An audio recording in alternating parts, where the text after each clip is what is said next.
for today's session. On behalf of SBS UT Texila Student Chapter, in collaboration with SBS IIUI, I am truly delighted to welcome you all to this enlightening webinar, Mastering the Art of Research Paper Writing. We are pleased to welcome Dr. Sayeeda Noreen, Assistant Professor of Physics at Government Murray Graduate College, Sialkot. He holds a PhD from GC University Lahore and a postdoc from University College London's Mullard Space Science Laboratory. With her rich academic and international experience, she offers key insights into the art of academic writing. Before we begin, kindly ensure your microphones are muted and cameras are turned off to avoid disruptions.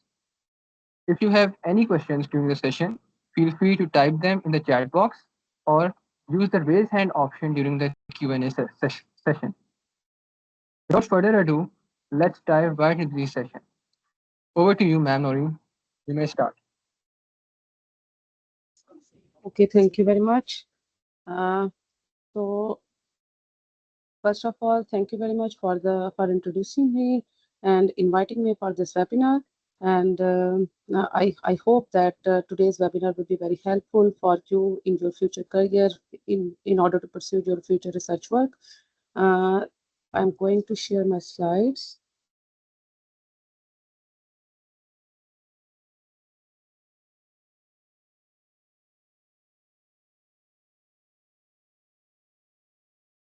So let me know if the slides are visible to you. Yes, ma'am. They are visible. Yes, they are visible. Okay, thank you. तो हमने जो आज हमारा topic है जो हमारा topic of discussion है वो mastering the art of research paper writing है. तो आई होप कि आज का जो हमारा सेशन है इट विल बी ये सारा टॉपिक तो आई होप कवर कर ले, लेकिन ये पॉसिबल नहीं है कि आप विद इन एन आवर जो है इस mastering the art of research paper writing जो है वो सारी सीख लें. बट मेरी ये कोशिश होगी, I will try my best कि आप इसकी काफ़ी हद तक इस वेबिनार से और इस सेशन से आप फ़ायदा उठा लेंगे, so that you would be able to pursue your own research work by your own. So inshallah. So let's get started. So first of all, why the research writing matters. Research writing जो है क्यों चाहिए आपको? तो research is incomplete until it's communicated. Because अगर आप जो है आप देखें कि जब तक आप कोई काम कर रहे हैं और वो कम्युनिकेट नहीं हो रहा, आगे पहुंच नहीं रहा लोगों तक, लोग उससे फ़ायदा नहीं उठा रहे, आप इंटरनेशनली कर लें चाहे इसको या नेशनल तौर पे भी कर लें, तो जब तक आपका रिसर्च वर्क जो है वो कम्युनिकेट नहीं हो रहा लोगों तक, तो वो उसका कोई फ़ायदा नहीं है. So first of all, you have to understand this and you have to keep it in your mind कि रिसर्च वर्क वो है जो आपने करना है और उससे फिर कोई बेनिफिट भी सोसाइटी को हो और साइंटिफिक कम्युनिटी को हो.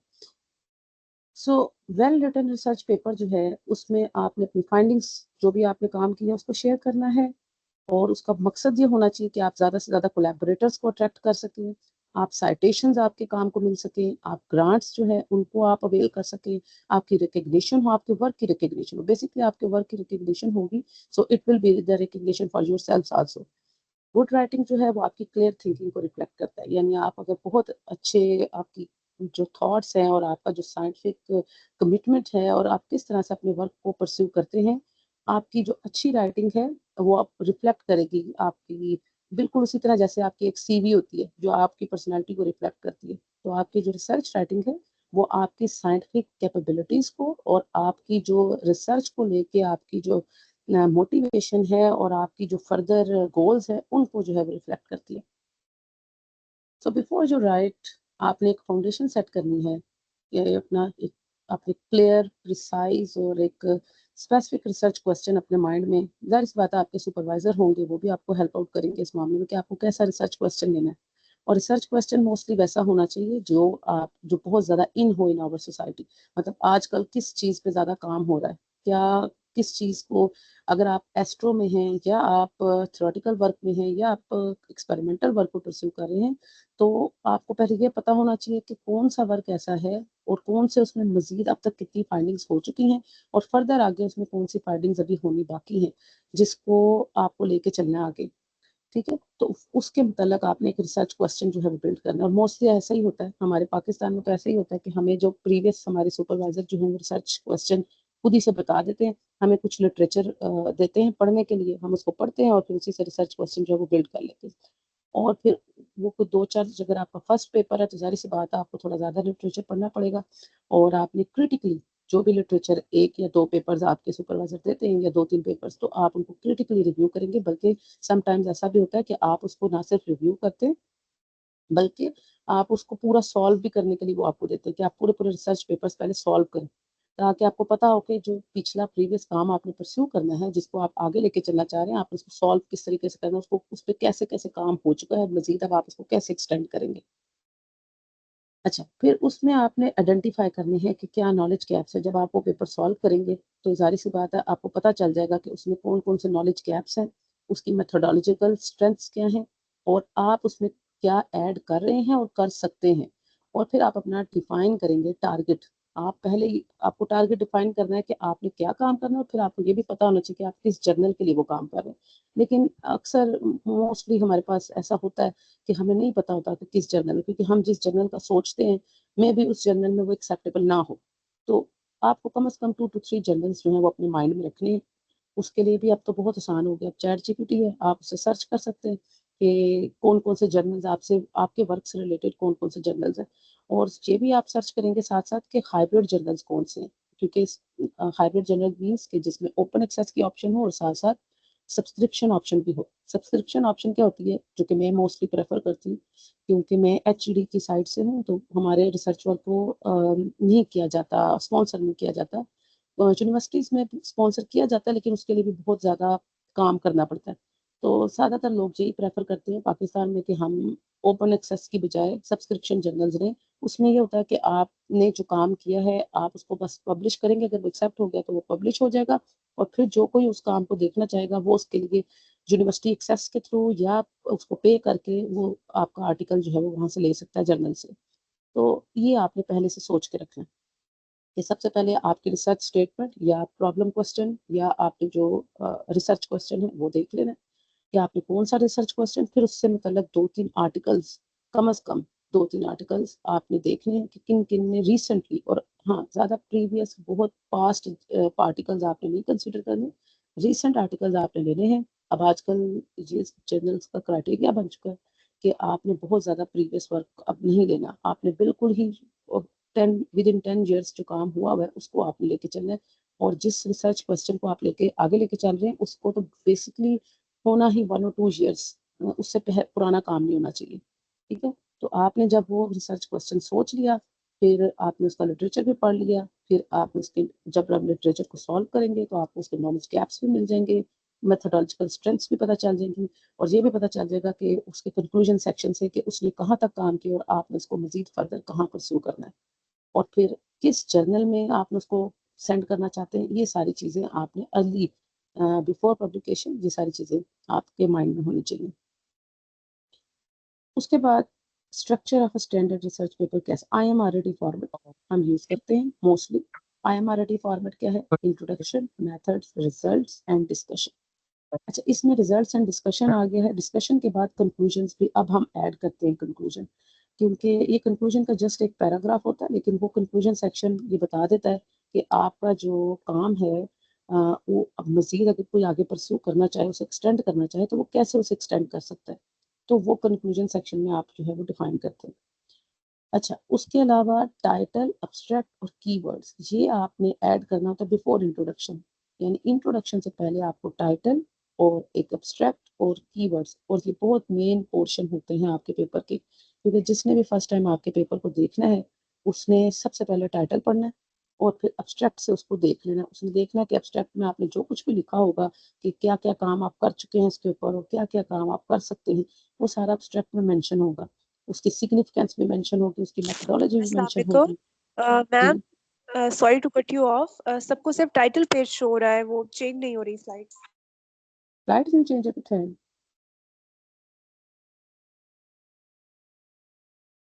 No it's visible.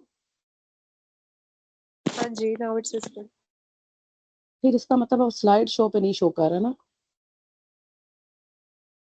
नहीं, आई गेस आपको खुद ही मैनुअली आपको करना पड़ेगा। हाँ, नहीं स्लाइड शो जब मैंने उसको किया तो मेरा ख्याल है उससे फिर मसला हो रहा है, वो बगैर स्लाइड शो के कर दें।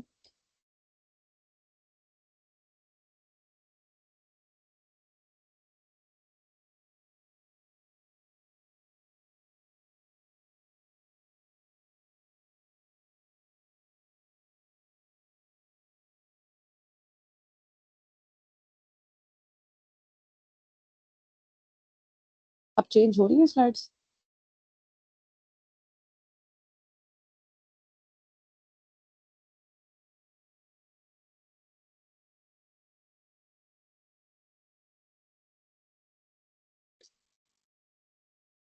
अब आपको स्लाइड्स चेंज होती हुई नजर आ रही है?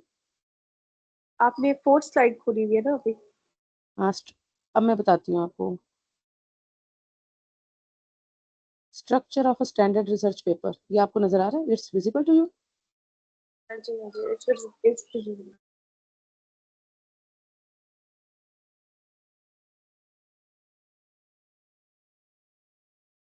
बिफोर जो राइट, ये आपको नजर आ रही है स्लाइड चेंज होती हुई? नहीं, नहीं नज़र आ रही। ठीक है, इट मीन्स के स्लाइड शो जो है वो खत्म करके तो इस तरह चलना पड़ेगा। इसमें चेंज होती हुई नजर आ रही है आपको? जी, ऐसे आ रही। ठीक है, फिर इसको ऐसे ही चलाना पड़ेगा क्योंकि वो स्लाइड शो पे मसला कर रहा है। सो तो हम कहाँ पहुंच रहे थे?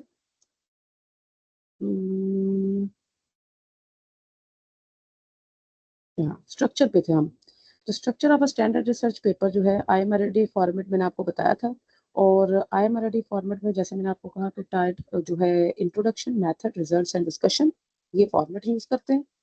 और उसके उसमें टाइटल जो है, टाइटल, एब्स्ट्रैक्ट और कीवर्ड्स, ये जो है आप इंट्रोडक्शन से पहले इसको मेंशन करना, और ये बहुत इंपॉर्टेंट पोर्शन है आपके पेपर का, क्योंकि सबसे पहले जिसने भी स्टडी करना है उसने आपका टाइटल देखना है, which should be very precise और कंसाइज होना चाहिए, और फिर उसने आपका एब्स्ट्रैक्ट पढ़ना है, और एब्स्ट्रैक्ट से ही या कीवर्ड्स की मदद से ही उसने देख लेना है कि आपके पेपर में क्या क्या चीज़ें मेंशन है, और आपका पेपर क्या क्या आगे बता सकता है उसको, और अगर वो इंटरेस्टेड नहीं होगा तो वो फिर फर्दर उसको स्टडी नहीं करेगा।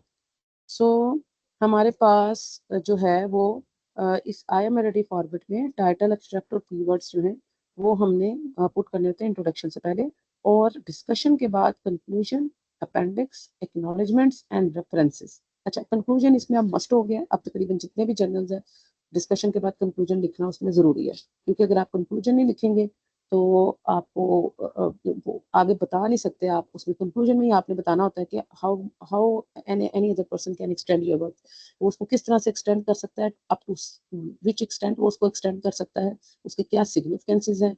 तो ये सारा आपने कंक्लूजन में डिफाइन करना होता है। अपेंडिक्स जो है वो मैं अच्छा समझती हूँ, बेहतर समझती हूँ अपेंडिक्स को मेंशन करना, इसलिए मेरे ज़्यादातर जितने पेपर्स हैं मैं उसमें अपेंडिक्स कोशिश करती हूँ डालने की, क्योंकि मेरा थ्योरेटिकल वर्क है। तो एक्सपेरिमेंटल वर्क भी हो तो आप जो भी काम कर रहे हैं you should have to put that work into appendix. जो एक्स्ट्रा वर्क है आप सारे का सारा पेपर में तो नहीं शो कर सकते ना, तो आपका जितना भी एक्स्ट्रा आपने कौन से इक्विपमेंट्स इस्तेमाल किए हैं, कौन सी मेथडोलॉजी, उसकी जो डिटेल्ड अगर कैलकुलेशंस है वो सारी आप अपेंडिक्स में पुट कर सकते हैं, और वो आपके पेपर का हिस्सा भी रहेंगी और पढ़ने वाले के लिए एक अच्छी एक हेल्प हो जाएगी, और फिर वो जब उसको हेल्प मिलेगी तो वो आपके पेपर को साइड भी करेगा। उसके बाद एक्नॉलेजमेंट जो है वो ज़रूरी है उन लोगों के लिए जानी जिन्होंने आपकी हेल्प की, आपको कोई ग्रांट मिली है या आपको किसी ने हेल्प आउट किया है किसी भी सेक्शन में, किसी भी मामले में, तो आप एक्नॉलेजमेंट सेक्शन में उसको मेंशन कर सकते हैं। रेफरेंसेस जो है वो तो आप साथ साथ ही अपडेट करते जाते हैं, यानी जैसे आपने इंट्रोडक्शन लिखना है साथ साथ आपने रेफरेंसेस भी जो है वो साथ साथ पुट करते जाने अपने पेपर के अंदर। और मेथडोलॉजी में अगर आप किसी से प्रीवियस वर्क ले रहे हैं उसका भी आप रेफरेंसेस में साथ साथ उसको अपडेट करते जाएंगे। तो रेफरेंसेस आपने साथ साथ, और ये सारे अभी हम अलग अलग डिस्कस करेंगे ईच एंड एवरी सेक्शन, ताकि आपको अगर कोई इम्बिगिटी है माइंड में कि ये सेक्शंस कैसे लिखते हैं तो वो आपको क्लियर हो जाएगी। अब राइटिंग ईच सेक्शन, ये जो की टिप्स है ये एक छोटी समरी है, शॉर्ट समरी है, जिसमें आपको पता चल जाएगा कि आपने हर सेक्शन को जो है वो कैसे राइट अप करना है।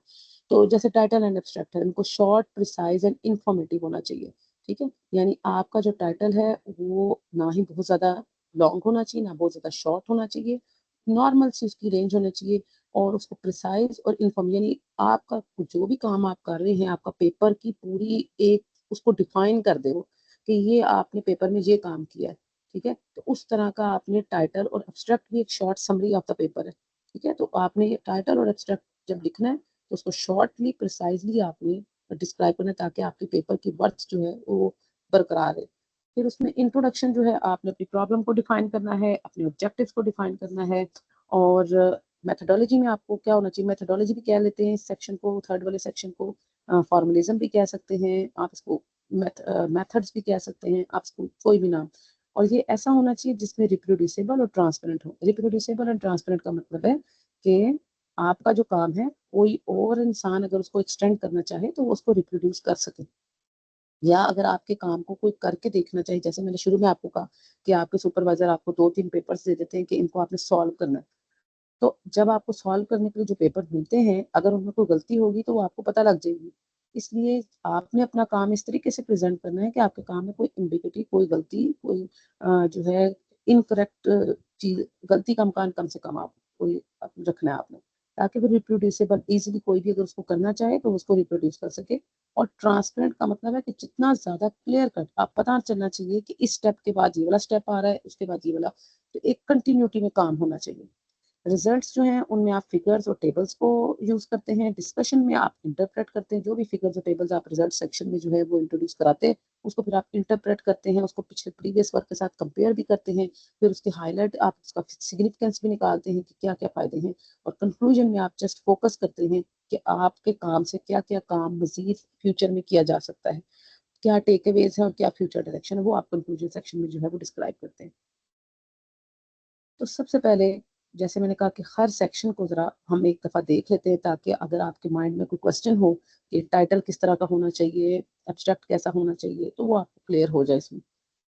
तो crafting a strong research title, आपने अगर एक स्ट्रॉन्ग रिसर्च टाइटल लिखना चाहते हैं तो एक माइंड में रखें एक बात कि 10 से 15 वर्ड्स का होना चाहिए, इससे ज्यादा लंबा टाइटल आपने नहीं रखना।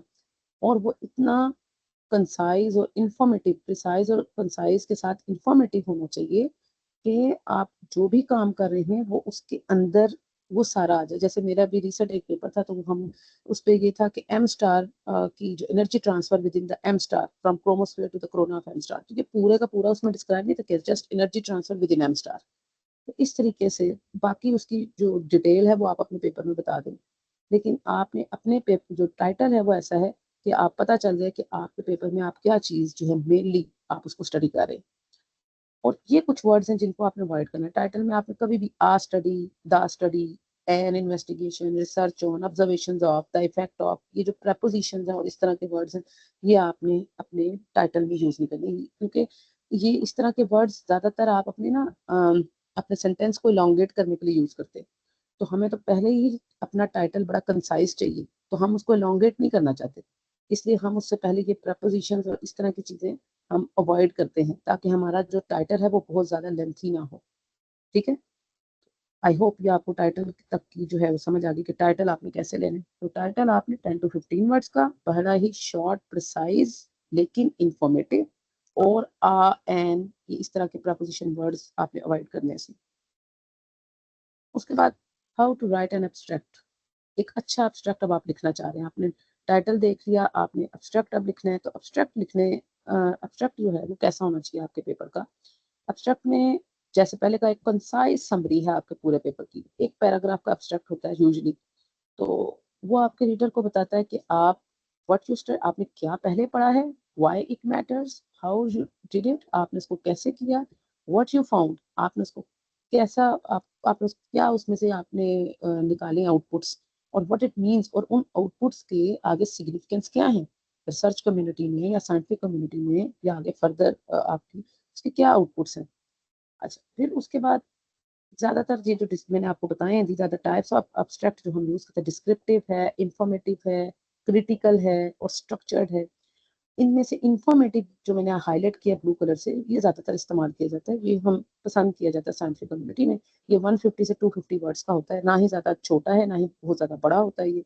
और इसमें आप उस बैकग्राउंड यानी लिटरेचर से लेके थोड़ा सा बैकग्राउंड कि आपने कैसे स्टडी को देखा, फिर अपना थोड़ा सा मेथड्स डिस्कस करके उसके रिजल्ट्स और उसके कंक्लूजन सब कुछ वन लाइनर आप एक्सप्लेन कर देते हैं अपने इंफॉर्मेटिव एब्स्ट्रैक्ट के अंदर विद इट्स सिग्निफिकेंस। लेकिन जो बाकी आपके एब्स्ट्रैक्ट्स हैं डिस्क्रिप्टिव है वो बहुत ही शॉर्ट हो जाता है और उसमें रिजल्ट्स और कंक्लूजन को डिस्कस नहीं किया जाता। क्रिटिकल वैसे ही इतना पसंद नहीं किया जाता क्योंकि उसमें किसी के पेपर के साथ आप अपने पेपर को कंपेयर कर रहे होते, तो वो बहुत कम है, इसको पसंद नहीं किया जाता क्रिटिकल को। स्ट्रक्चर्ड किया जा सकता है स्ट्रक्चर, लेकिन बहुत ज़्यादा कॉमन नहीं है। ये ज़्यादातर मेडिसिन में, इंजीनियरिंग में और जो फॉर्मल जर्नल्स होते हैं उनमें ये स्ट्रक्चर्ड एब्स्ट्रैक्ट इस्तेमाल किया जाता है।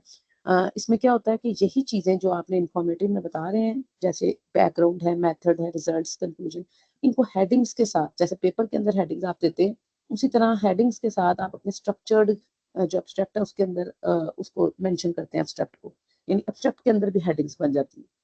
तो ये इतना ज़्यादा कॉमन नहीं है स्ट्रक्चर्ड भी, ये सिर्फ मेडिसिन में, इंजीनियरिंग में और फॉर्मल जर्नल्स में जो है वो यूज होता है। तो ज़्यादातर जो आपका एब्स्ट्रैक्ट है वो इंफॉर्मेटिव और अनस्ट्रक्चर्ड होता है, यानी जिसमें ये सारी चीज़ें आ जाती हैं, बैकग्राउंड, मेथड, रिजल्ट, लेकिन विदाउट हेडिंग्स। हेडिंग्स के बगैर हम उसको लेते हैं, एक पैराग्राफ की फॉर्म में लेते हैं, 150 से 250 वर्ड्स तक का लेते हैं। और उसके नीचे हम जब कीवर्ड्स लिख देंगे तो कीवर्ड से और ज़्यादा आइडिया हो जाता है कि आपके पेपर को ढूंढना आसान हो जाता है। जैसे मैंने आपको एग्जांपल दी एम स्टार की, तो एम स्टार के आपने किस तरीके से जो एम स्टार का एम स्टार की आप एक कीवर्ड देंगे, एक आप उसमें एनर्जी ट्रांसफर का कीवर्ड देंगे, एक आप उसमें चूंकि क्रोनल हीटिंग को डिस्कस कर रहे थे तो फिर क्रोनल हीटिंग का एक आप कीवर्ड देंगे।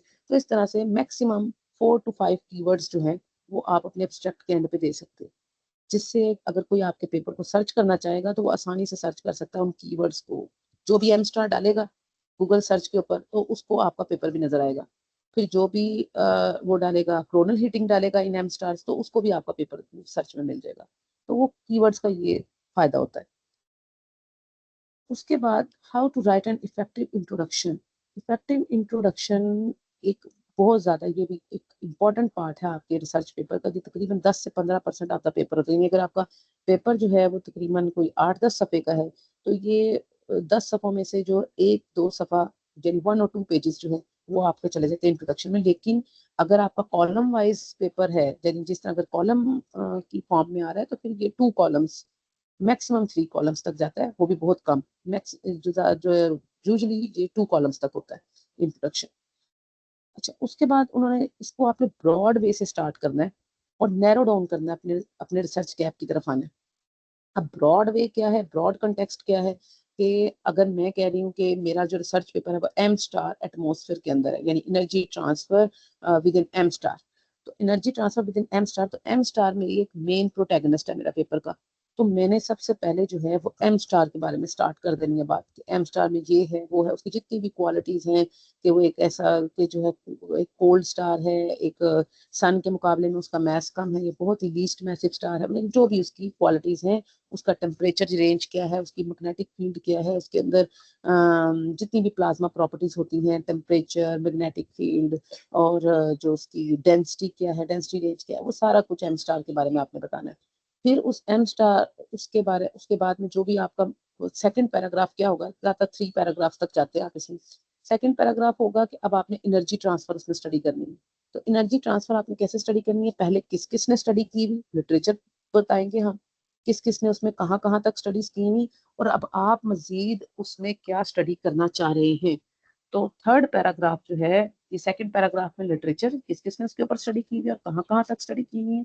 उसके बाद थर्ड पैराग्राफ जो होगा आपका, वो ये होगा कि आप अब मजीद उसमें अब क्या स्टडी करने जा रहे हैं, यानी आपका वर्क क्या है, यानी आप जो काम, यानी this paper aims to investigate, ये आपका थर्ड पैराग्राफ होगा। यहाँ से स्टार्ट होगा कि आपका पेपर क्या एम कर रहा है इन्वेस्टिगेट करने के लिए।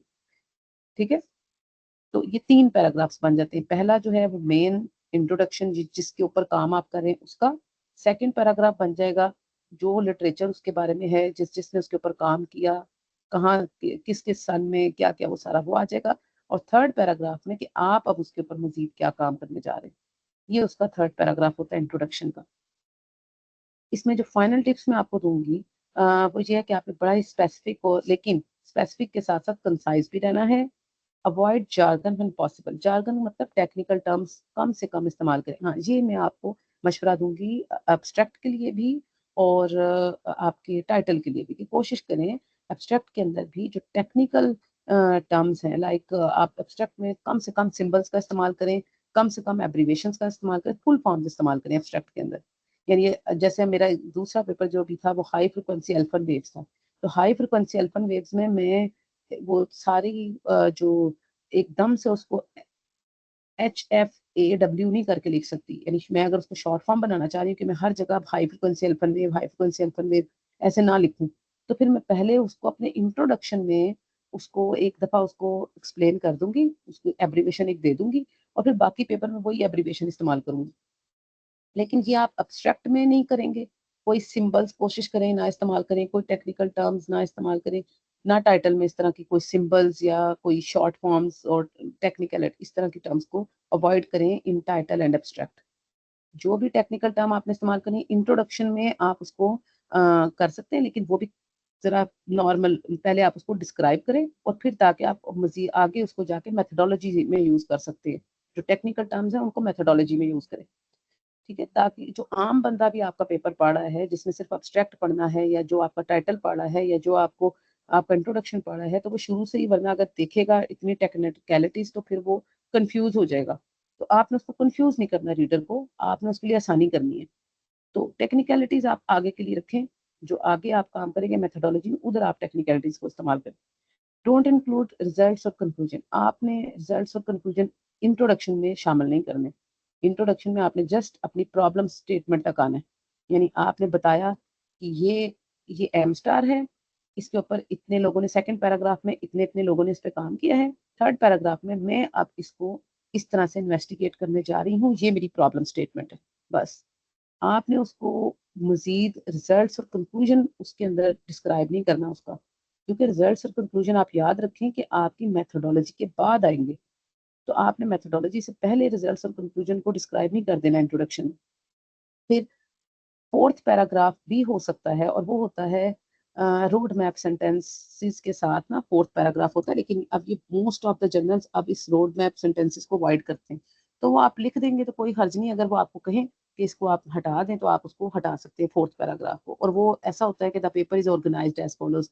कैसे ऑर्गेनाइज्ड होता है, like in section one is describing the introduction, section two is giving the methodology, section three we are going to in section 3 we are going to discuss some results and discussions, and in section 4 we are giving the conclusions। तो ये आप अपनी road map sentences दे सकते हैं fourth paragraph बना के introduction में। और अगर कुछ जो जर्नल्स हैं, अगर वो कहते हैं आपको कि इसको हटा दे, तो आप उसको हटा भी सकते हैं, ये ऑप्शनल है। अच्छा, उसके बाद आपने मेथड्स पे आ जाना है। ये वो काम है जो आपका काम है, जो आप जिस पे काम कर रहे हैं, ये तो इसको आपने बड़े ध्यान से, ऐसा हो कि रिप्रोड्यूसेबल, ट्रांसपेरेंट हो। कोई ये आपने बीच में ये नहीं करना कि आप कहें कि जी ये चीज़ सॉल्व नहीं हो रही तो आप उसको डाल दें, किसी को क्या पता चलेगा, ऐसे नहीं आपने काम करना। क्योंकि जो आपका रिव्यूअर है वो बड़ा टेक्निकल होता है, और समटाइम्स ऐसे रिव्यूअर आपको मिल जाते हैं जो आपको बहुत टफ टाइम देते हैं। अब समटाइम्स नहीं, बल्कि मोस्ट ऑफ द टाइम आप कहना चाहिए। तो ऐसे रिव्यूअर आपको मिलते हैं जो आपको टफ टाइम देते हैं, और जो बार बार एक एक स्टेप आपसे कहेंगे कि ये करके दिखाएं, ये नहीं हमें समझ आ रही, ये नहीं समझ आ रही, और उनकी बहुत लंबी एक क्वेश्चन की एक आपको आ जाएगी, रिव्यू क्वेश्चंस आ जाएंगे जिनको आपको रिव्यू करके उनको आंसर करना पड़ेगा। और फिर आपका पेपर जो है वो जरा, जितनी दफा आप सारी बात है उनको आंसर करेंगे उसमें टाइम लगता है और पेपर फिर डिले होता जाता है आपका। तो आपने कोशिश करना है कि आपका पेपर शुरू में ट्रांसपेरेंट रहे, ताकि रिव्यूअर को क्वेश्चन करने का ज्यादा मौका ना मिले। आपने, क्योंकि जितनी दफा उसको मौका मिलेगा क्वेश्चन करने का, बेशक आप उसको रिप्लाई कर देंगे, आंसर बैक कर देंगे, लेकिन आपका पेपर जो है वो डिले होता जाएगा। आपका टाइम, क्योंकि वो पहले रिव्यूअर से आंसर लेना शुरू में जो उससे लेना मुश्किल है, कमेंट्स लेना मुश्किल होते हैं, वो जर्नल वाले पहले अप्रोच करते हैं रिव्यूअर्स को। कुछ रिव्यूअर्स 8-8 10-10 दिन बाद जो है वो जवाब देते हैं। उसके बाद जब 8-10 दिन बाद वो एग्री करते हैं कि हाँ जी हम रिव्यू कर लेंगे पेपर को, फिर वो और एक एक महीना लगा लेते हैं उसको रिव्यू करते हुए। और उसके बाद फिर जब वो आंसर करते हैं, और उसमें अगर आपको एक लंबी सी लिस्ट दे देते हैं क्वेश्चन की, 50-100 क्वेश्चन की, तो फिर आपको भी काम करते करते, उनके आंसर्स करते करते कोई 2-3 महीने लग जाएंगे। और उसके बाद फिर वो रिव्यूअर के पास जाएगा, फिर वो उसको सेट बैक करेगा, और फिर वो करते करते ये आपको 1 साल लग जाएगा पेपर के ऊपर। तो आपने कोशिश करना है कि अपनी जो मैथडोलॉजी सेक्शन है उस पर अच्छे से काम करें, और उसमें कोई आपने अबहाम नहीं रखना, कोई एम्बिग्युइटी उसके अंदर नहीं होनी चाहिए, बिल्कुल ट्रांसपेरेंट हो। और मैंने जैसे आपको कहा कि इसका अच्छा तरीका ये है कि आप अपेंडिक्स सेक्शन एक अलग से तैयार कर लें।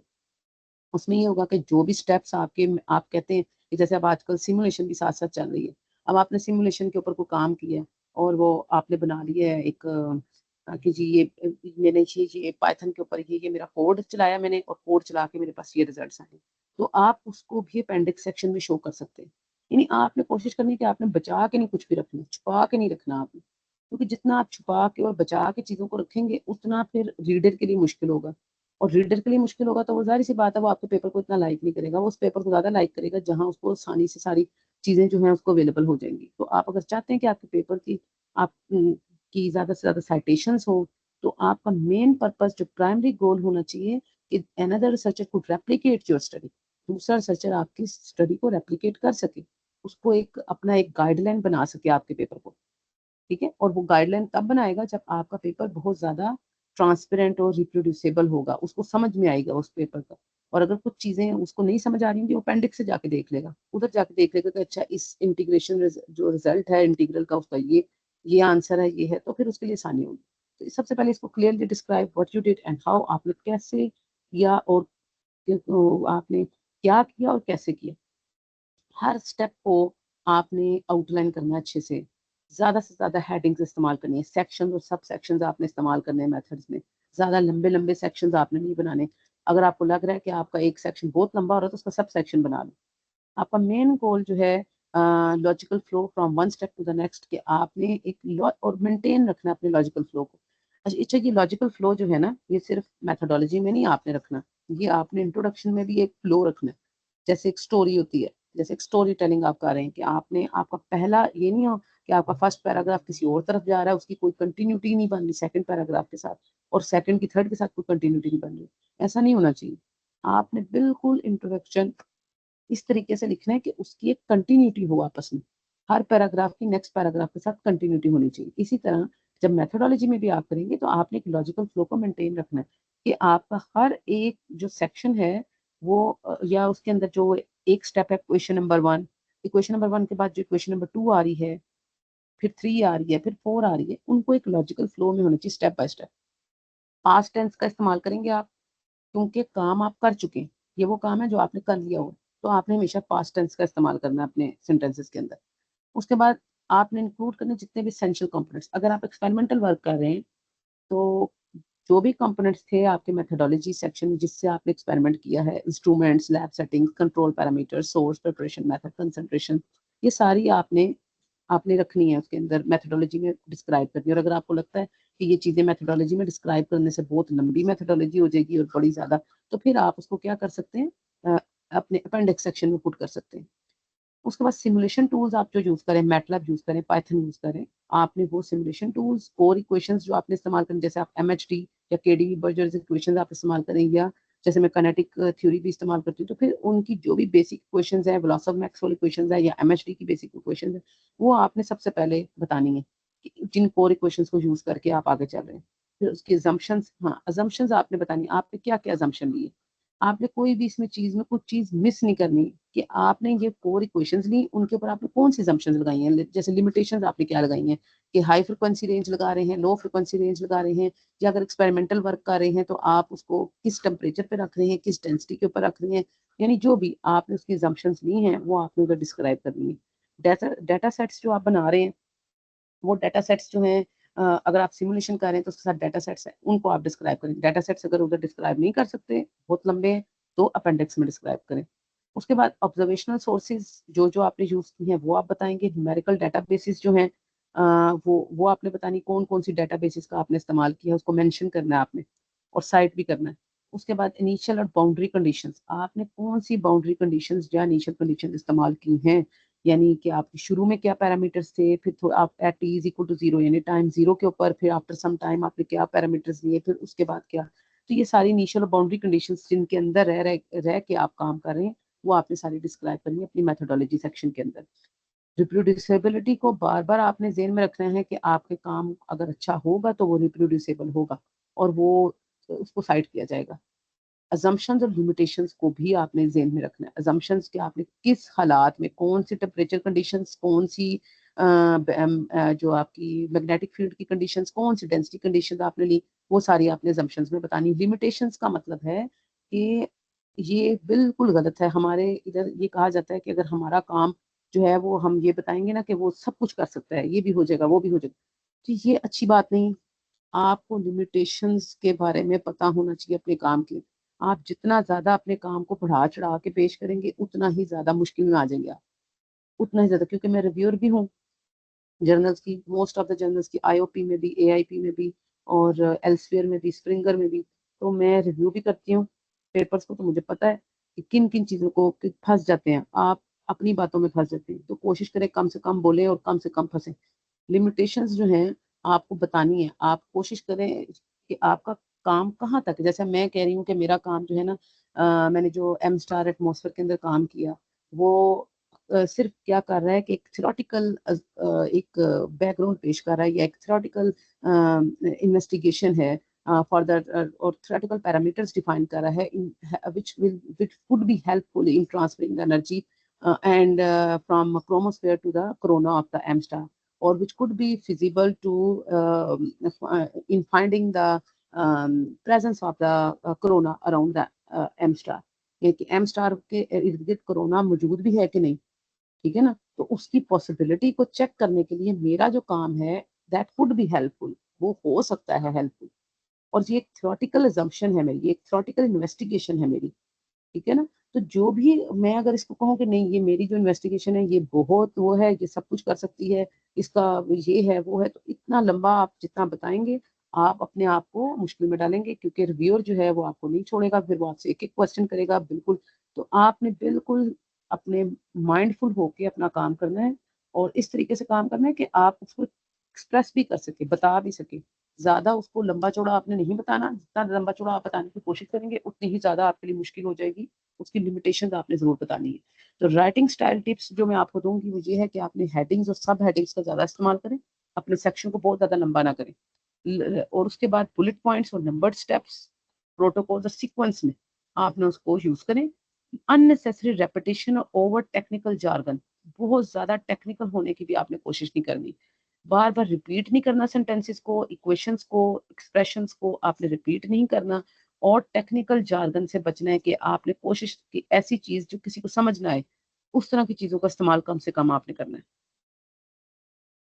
रिजल्ट्स हैं, रिजल्ट्स वाला सेक्शन जब मेथोडोलॉजी आप करते हैं तो रिजल्ट्स जब आते हैं आपके, ये वही रिजल्ट्स हैं जो आपने मेथोडोलॉजी सेक्शन में निकाल लिए कि जे मेरी ये डिस्पर्शन रिलेशन है फॉर एग्जांपल आ गई, और जो भी मेरे अगर एक्सपेरिमेंटल रिजल्ट्स हैं तो मेरे ये रिजल्ट्स आए हैं, ठीक है। तो वो जो भी आपके एक्सपेरिमेंट रिजल्ट्स आए हैं उनको अब आप फिगर्स की मदद से, टेबल्स में आप उसकी जो पैरामीटर्स हैं, नए पैरामीटर्स आप डिफाइन कर रहे हैं, फिगर्स में आप दिखा रहे हैं कि वो जो ग्राफिकल उसकी जो आउटपुट है ना, वो आपके काम को एक समझने के एक एक्स्ट्रा फेवर देगी, एक एक्स्ट्रा उसकी, कि आपकी फिगर्स जो है ये बताती हैं कि जी हाँ जी ये काम ठीक है या ये गलत है या ये किस तरफ जा रहा है, इसमें क्या लिमिटेशंस है, वो भी वो फिगर्स आपको बता देती हैं।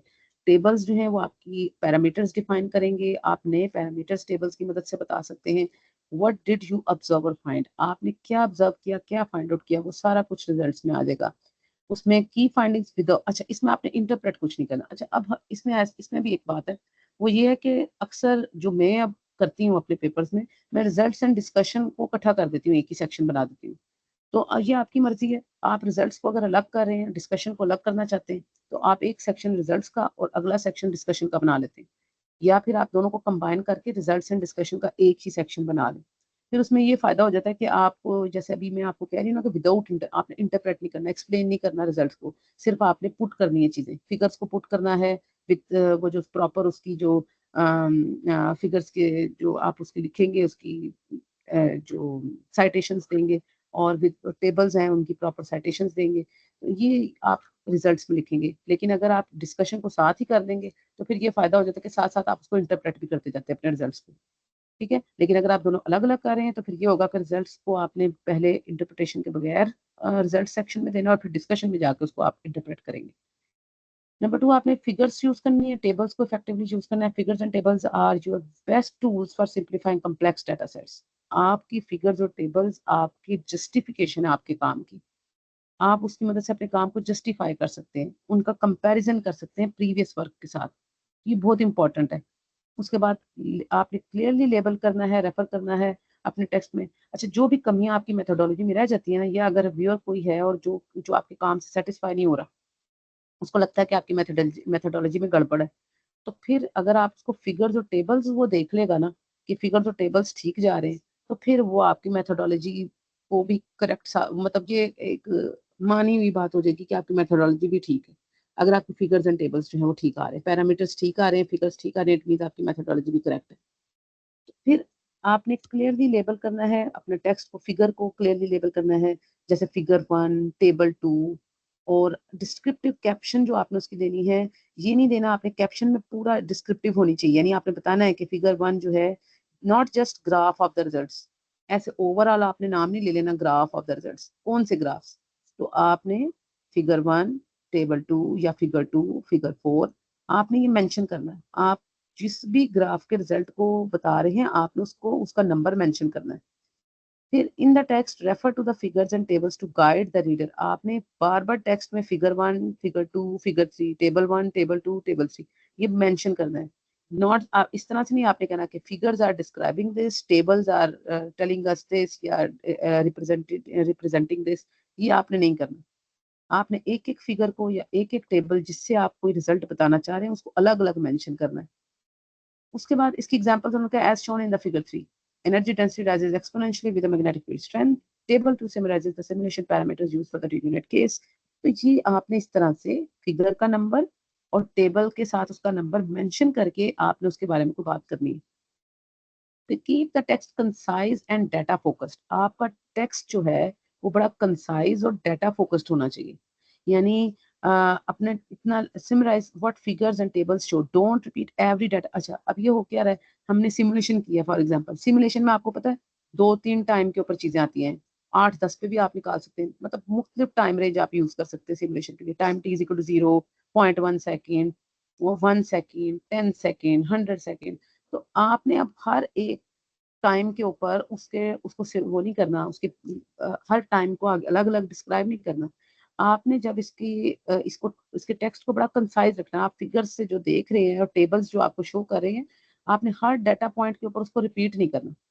अगर बिल फर्ज आपका सेम, फॉर एग्जांपल आपका time T is equal to 0 के ऊपर जो रिजल्ट आ रहा है, जो फिगर शो कर रहा है, time T is equal to 0.1 पे भी वही रिजल्ट आ रहा है, time T is equal to 1 second पे भी वही रिजल्ट आ रहा है, 10 सेकंड पे भी वही आ रहा है, 100 सेकंड पे भी वही आ रहा है।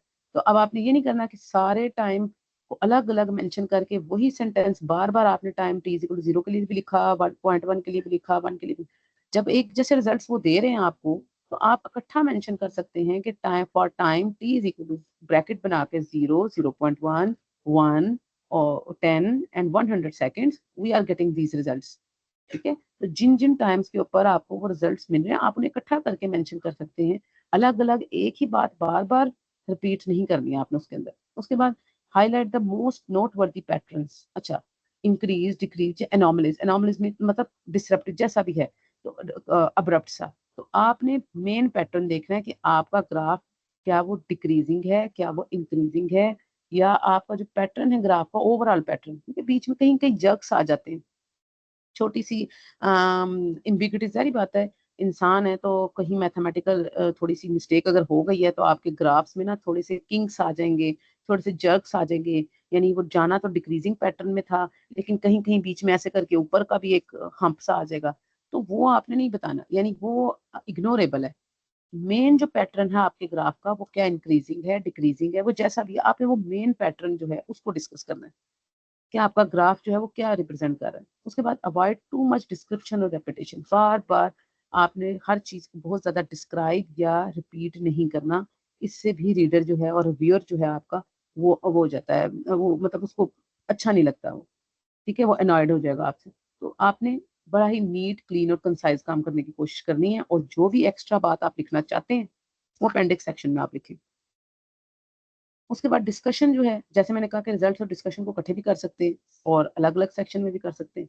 डिस्कशन में बेसिकली आपने जो रिजल्ट्स पीछे जो भी ग्राफ्स, फिगर्स, टेबल्स जो दिए हैं आपने, वो उनको आपने इंटरप्रेट करना है, उनके रिजल्ट्स को कंपेयर करना है प्रीवियस रिजल्ट्स के साथ और हाईलाइट करना है उसका इम्पैक्ट, यानी उसका सिग्निफिकेंस बताना है आपने डिस्कशन सेक्शन में।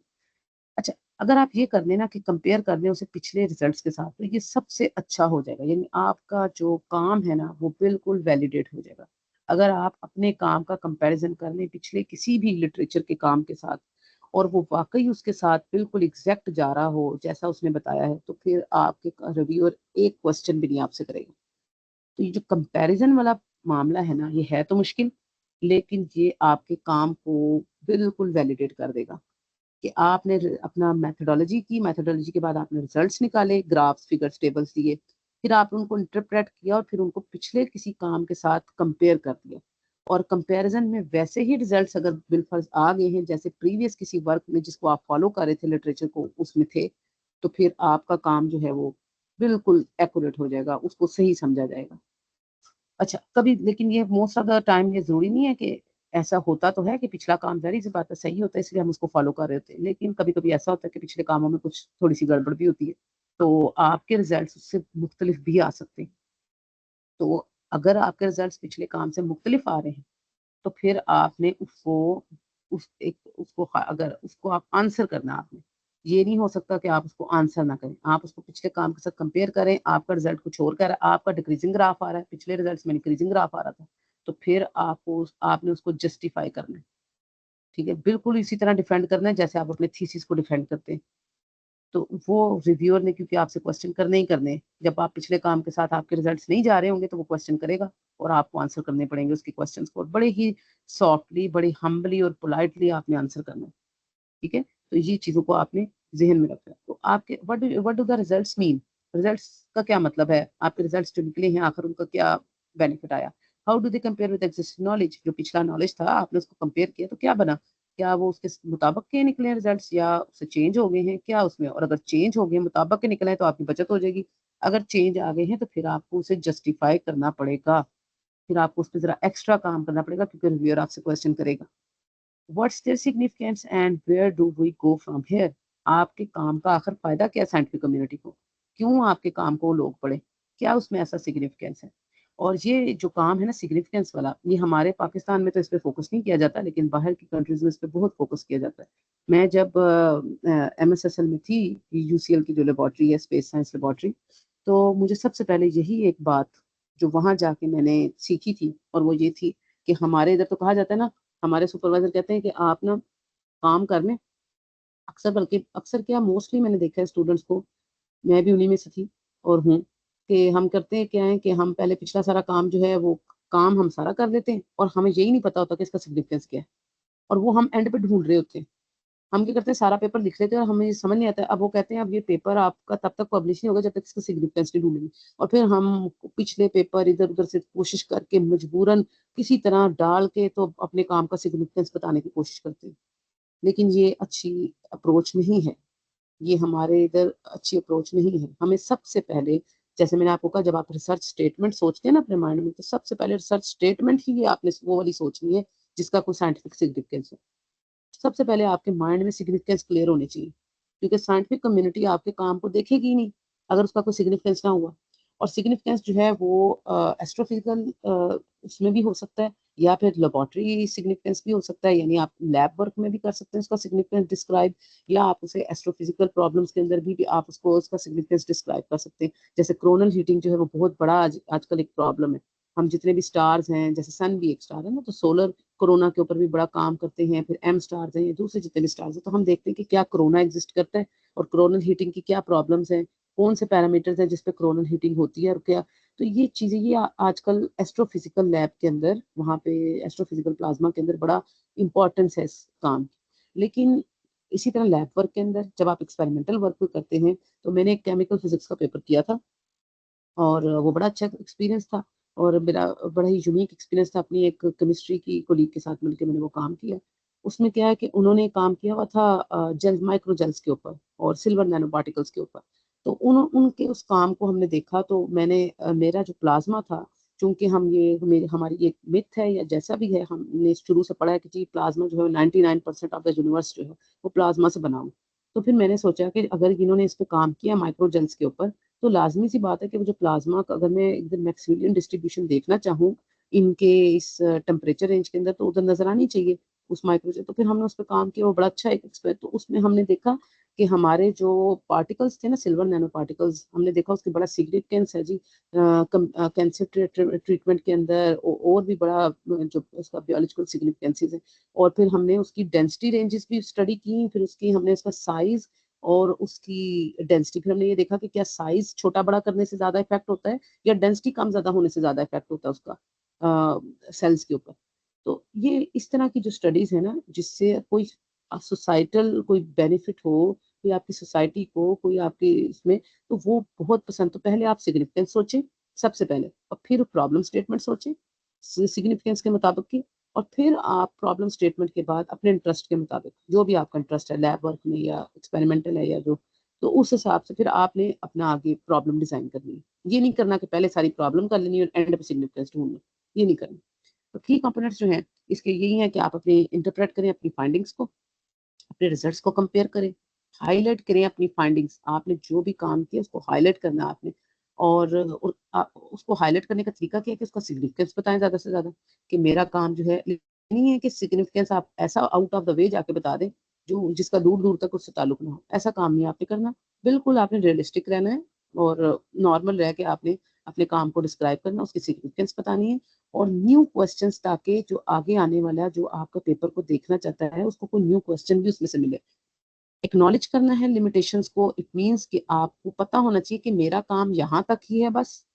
इस जैसे मैंने एम स्टार की बात की थी, तो मैंने उसमें एंड पे वो कंक्लूजन सेक्शन में बताया कि भी मैंने इसकी सिर्फ की है थ्योरेटिकल एक बताई है, आपको डाटा सेट प्रोवाइड कर दिया है।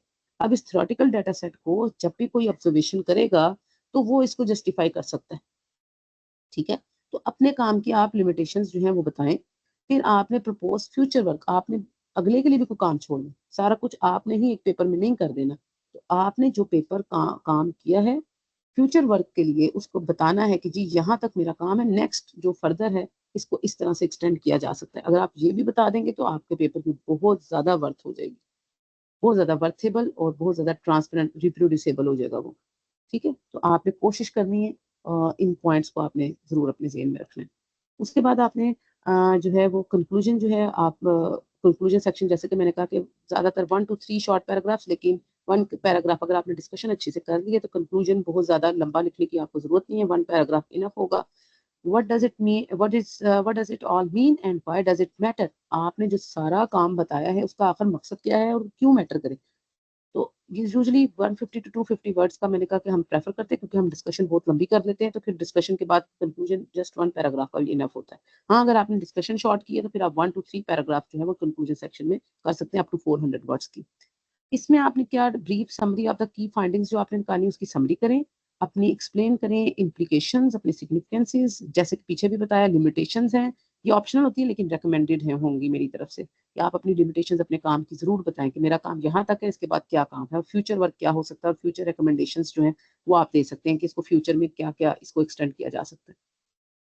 कॉमन राइटिंग मिस्टेक्स जो हमने आपने अवॉइड करनी है, जो हम करते हैं और हमने अवॉइड करनी है, वो क्या है, वेगनेस और एक्सेसिव जार्गन, टेक्निकल टर्म्स, बहुत ज्यादा टेक्निकल टर्म्स, हम चाहते हैं किसी को समझ ही ना आए कि हम क्या लिख रहे हैं, ऐसा नहीं करना। आपने ऐसा काम करना है जो समझ भी आए, किसी को समझ आएगी तो वो आपके काम को आगे लेके चलेगा ना। उसके बाद पुअर फ्लो और लैक ऑफ ट्रांजिशन, हम क्या करते हैं, इतना पुअर, हमें हमारा पहला पैराग्राफ दूसरे पैराग्राफ से नहीं मिल रहा होता, दूसरा तीसरे से नहीं मिल रहा होता, वो कहीं और की स्टोरी चल रही थी दूसरी, ऐसा नहीं करना, बिल्कुल एक स्टोरी लाइन आपने बनानी है इंट्रोडक्शन में, और इसी तरह अपनी क्वेश्चंस में भी एक हार्मनी लेके आनी है आपने। इग्नोरिंग रिलेटेड वर्क, आपने जो रिलेटेड वर्क है हम अगर उसको इग्नोर कर देंगे तो ये बहुत बड़ी मिस्टेक, हमने साइट करना है। आपने ये अब किसी से ये बदला नहीं लेना कि हम उसका काम भी यूज करें और उसको साइड भी ना करें, ये बहुत ज्यादा अनएथिकल है जो हम करते हैं और नहीं करना चाहिए। ये प्रोफेशनलिज्म में नहीं आता। आप जिसका काम इस्तेमाल कर रहे हैं, चाहे थोड़ी एक लाइन ही आपने किसी की इस्तेमाल की है, आप उसको साइड करें, उससे आपका भी फायदा है। उससे आपका फायदा क्या है कि आपके काम में प्लेजरिज्म कम आएगा। जितना ज्यादा आप साइटेशन कर लोगों को देंगे तो जाहिर सी बात है, आप बता रहे हैं ना अगले को कि मैं इसका काम ये लाइन मैंने इससे ली है, तो फिर आपके काम में प्लेजरिज्म नहीं आएगा। ओवर क्लेमिंग रिजल्ट्स, बहुत ज्यादा बढ़ा चढ़ा के अपने रिजल्ट्स को नहीं बताना। वीक वीक और मिसिंग कंक्लूजन, या तो आप कंक्लूजन लिख ही नहीं रहे या बहुत ही वीक कंक्लूजन आप दे रहे हैं, तो उससे भी आपका काम जो है वो बहुत ज्यादा डैमेज होगा। इनकंसिस्टेंट फॉर्मेटिंग, वही बात कि आप तरतीब से काम नहीं कर रहे, आपका काम जो है वो बिल्कुल उसकी कोई तरतीब नहीं, इनकंसिस्टेंट है। तो ऐसा भी आपने कॉमन राइटिंग मिस्टेक्स है जिसको आपने याद रखना है, इसको अवॉइड करना है। पीयर रिव्यू एंड रिविजन्स में जैसे मैंने आपको बताया कि मैं खुद भी रिव्यू करती हूँ, मुझे पता है, तो मैंने तो खैर मैंने आज तक कभी किसी के काम को रिजेक्ट नहीं किया अल्हम्दुलिल्लाह, क्योंकि मुझे ऐसे लगता है कि जब भी कोई काम करता है तो ज़ाहिर बात है कि वो बेचारा मेहनत सही करता है, उसके पीछे उसकी बहुत देर की मेहनत होती है। और हाँ, उससे थोड़ी बहुत मिस्टेक्स हो सकती हैं, कुछ ना कुछ उसमें ऊंच नीच हो सकती है, तो आप उसको करेक्शन के लिए दे सकते हैं, माइनर रिवीजन करा सकते हैं उससे, या चले मेजर रिवीजन भी अगर आप उसके करा लें तो उसमें कोई हर्ज नहीं है। लेकिन आप उसको बिल्कुल ही रिजेक्ट कर देना ये अच्छी बात नहीं है, क्योंकि मैं उन लोगों में से हूँ जो इस चीज़ को मानते हैं, और मैं इसको जो है वो बिल्कुल इस चीज़ पे अमल भी करती हूँ कि जो भी काम आप, चाहे वो गलत ही आ रहा है, बिलफर्ज आपने एक मेथोडोलॉजी की है और आपके मेथोडोलॉजी के बाद जो रिजल्ट्स हैं वो गलत आ गए बिलफर्ज, तो फिर भी उसके पीछे एक साइंटिफिक कंट्रीब्यूशन तो है ना। जैसे हम बहुत सारे लॉज फिजिक्स में आपने पढ़े होंगे, और वो लॉज जो है वो बाद में कुछ तो लॉज बन गए, बल्कि कुछ लॉज बन के भी गलत हो गए, बाद में पता चला वो गलत थे, न्यूटन के कुछ लॉज, लेकिन फिर भी हम उसको पढ़ते हैं। इसी तरह कुछ थ्योरीज हैं, कुछ हाइपो, तो वो सारी की सारी ठीक नहीं थी, उनमें भी फ्लॉज थे, फिर भी हम उनको पढ़ते हैं, सिर्फ इसलिए पढ़ते हैं कि ताकि हमें पता चले कि क्या काम गलत हो गया है और उसको कैसे आपने आगे जाके, तो जो वो रिजल्ट्स हैं, जो वीक रिजल्ट्स हैं या मिस्टेकली हो गए हैं, वो भी कहीं ना कहीं साइंटिफिक कंट्रीब्यूशन में पार्टिसिपेट करते हैं, ये मेरा मानना है। और ऐसा होना भी चाहिए, साइंटिफिक कम्युनिटी को इसको करना चाहिए एक्सेप्ट। तो आपने जो क्रिटिसिज्म लाजमी होगी, आपने ये पहले से एक्सपेक्ट करके रखना है, आपने ये नहीं सोचना कि आपने पेपर भेज दिया है और आप उस पर कोई क्रिटिसाइज नहीं करेगा, नहीं।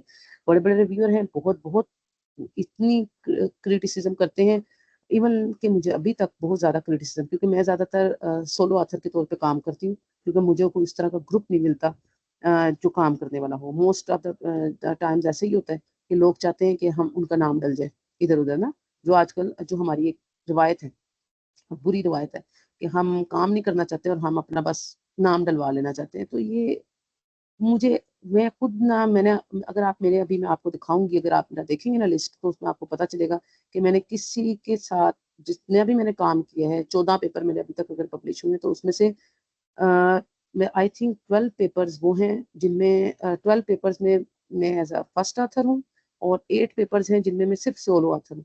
तो मैंने दो, एक तो पेपर हैं जो किसी के साथ मिलके काम किए, तो वो भी, उसमें भी मैंने काम किया, मैं बगैर काम किए अपना नाम नहीं डलवाया।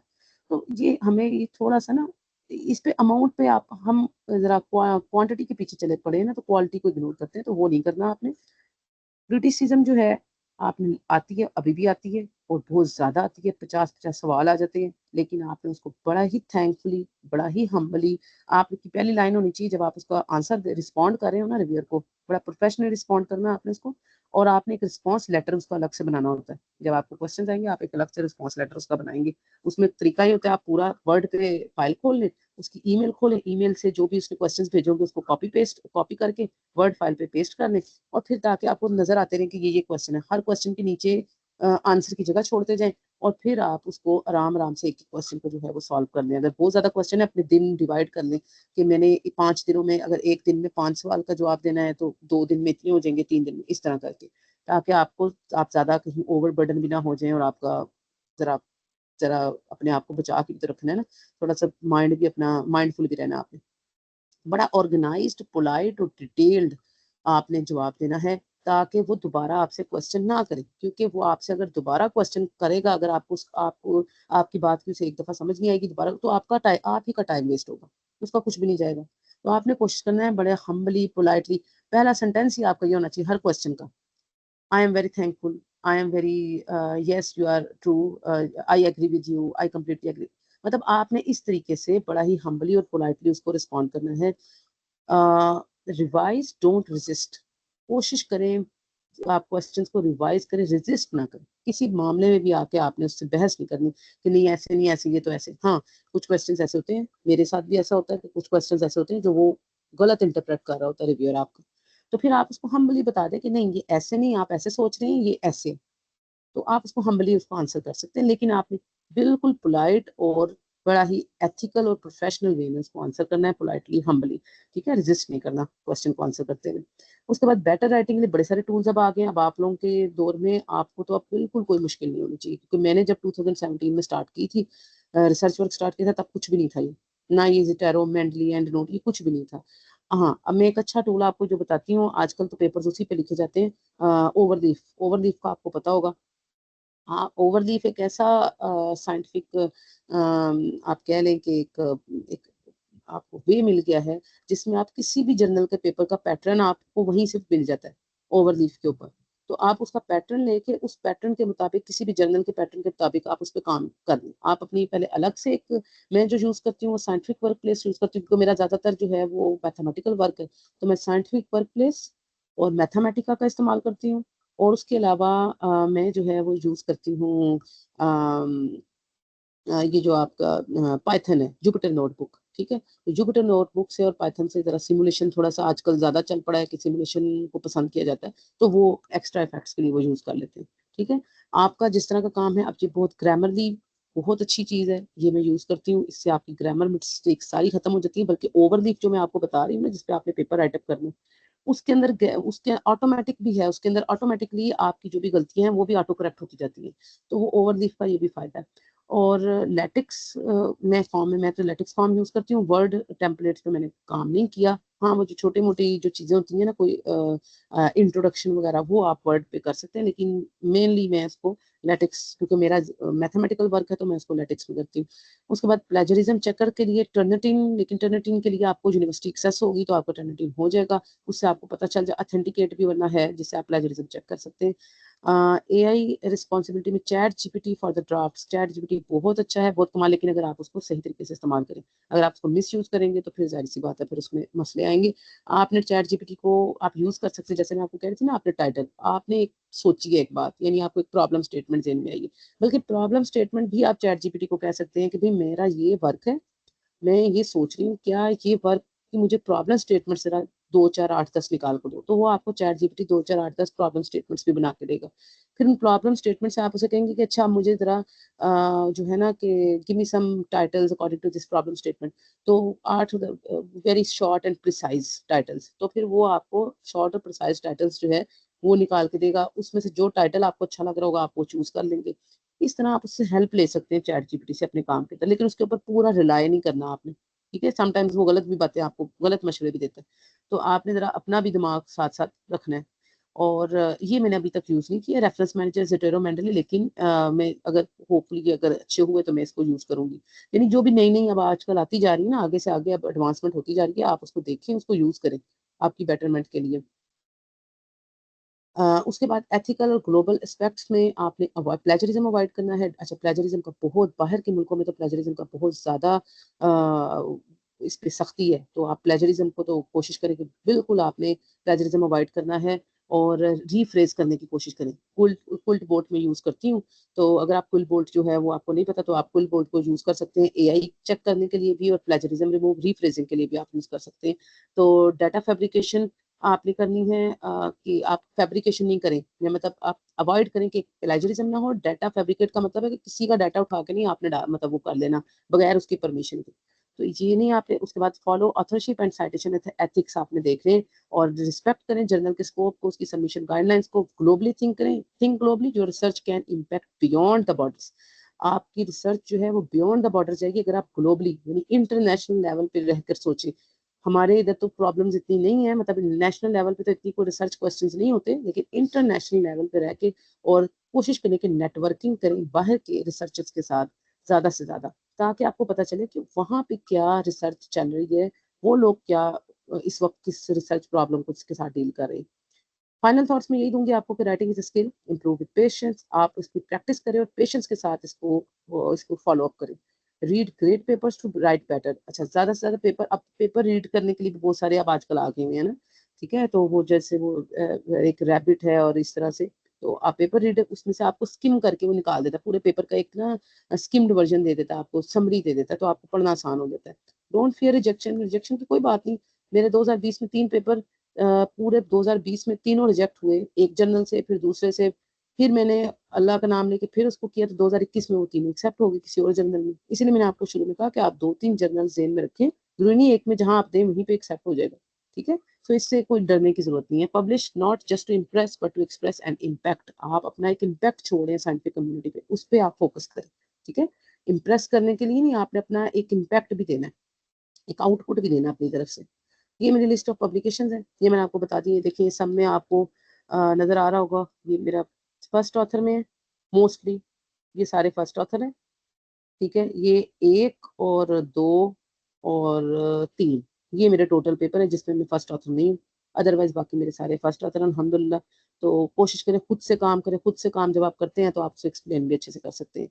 तो और नेटवर्किंग की कोशिश करें, लोगों के साथ इन टच रहें, बाहर के साथ। ये मेरी कंटेक्ट डिटेल्स मैंने आपको बता दी है। रिसर्च गेट पे फॉलो करना चाहते हैं आप मुझे, या जो भी लिंक्डइन पे, गूगल स्कॉलर पे आप देखना चाहते हैं, ये मेरा एक यूट्यूब चैनल भी है, छोटा सा मैंने बनाया था अपने स्टूडेंट्स के लिए। तो ये सारा आप इस पे कर सकते हैं। और कोई भी क्वेश्चन आपने करना हो तो इंशाल्लाह I will be there for to help you, and I will be very happy to help you out. So it's okay from my side. It's done from my side. Thank you very much. Now you are open to questions.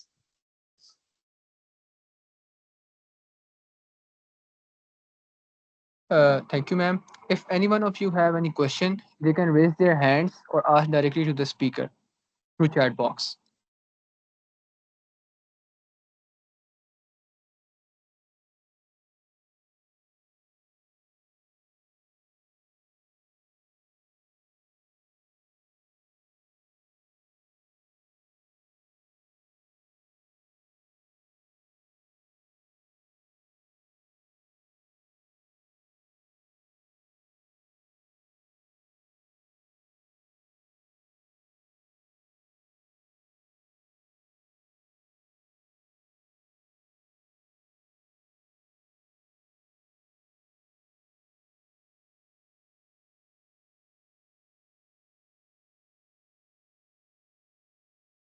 अच्छा जी, एक बच्ची ने question आया है कि how can we avoid plagiarism. अच्छा हाँ, journal style मैं आपको बताती हूँ। जर्नल स्टाइलिंग के लिए मैंने ओवरलीफ का नाम लिया है। ठहरे, अगर मेरी स्क्रीन शेयर हो रही है, आपको नजर आ रही है, तो मैं कोशिश करती हूँ इधर।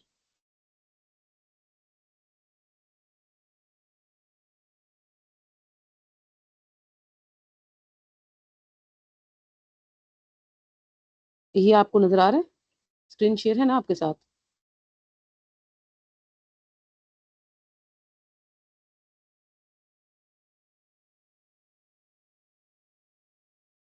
या मैं दोबारा स्क्रीन शेयर कर दूं?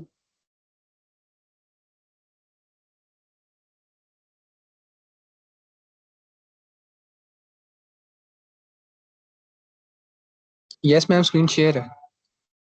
तो ये क्या आपको ये वाली स्क्रीन नजर आ रही है ओवरलीफ की? नो मैम, कॉन्टैक्ट डिटेल्स ही आ रही हैं अभी तक, जो स्लाइड का आखिरी पेज था. ठीक है, मैं एक मिनट दोबारा स्टॉप शेयर करके दोबारा करती हूँ।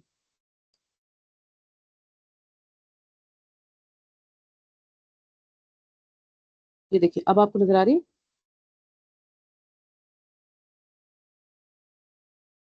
यस मैम, अब आ रही है. हाँ जी, ये ओवरलीफ है जिसकी मैं आपसे बात कर रही थी ना। इसमें आपने साइन इन, आप अपने अगर आपका ये बना हुआ है ऑर्सिट का अकाउंट, तो वरना आप अपने गूगल अकाउंट से भी आप साइन इन कर सकते हैं। और अगर मैं इसमें करना चाहूँ,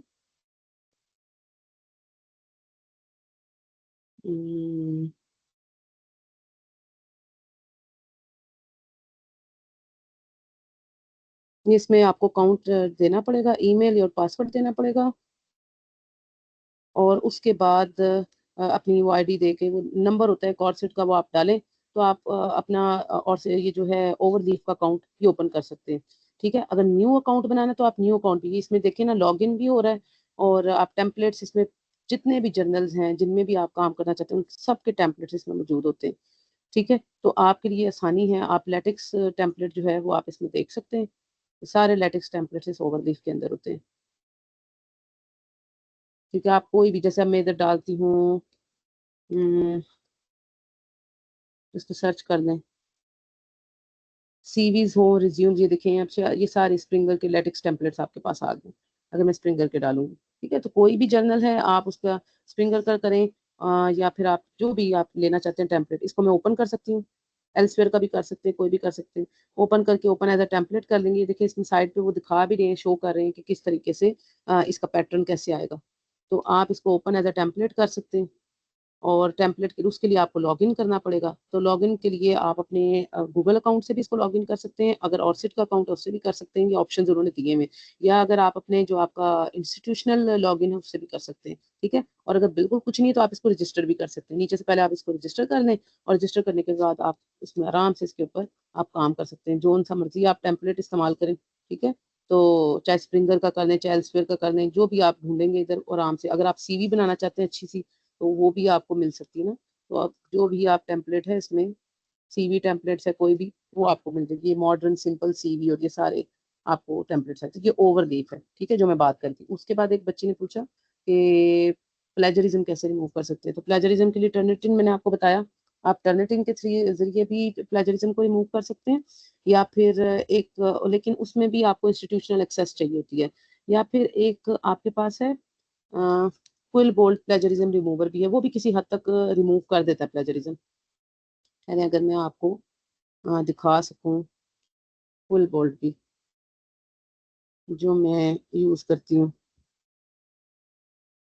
ये क्या आपको नजर आ रहा है क्विल बोल्ट?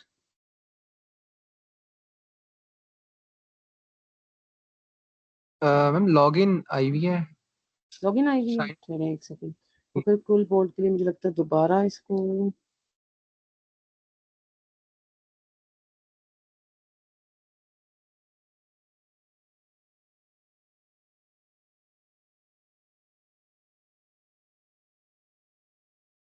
ये देखिए अब क्विल बोल्ट आ रहा है आपको नजर?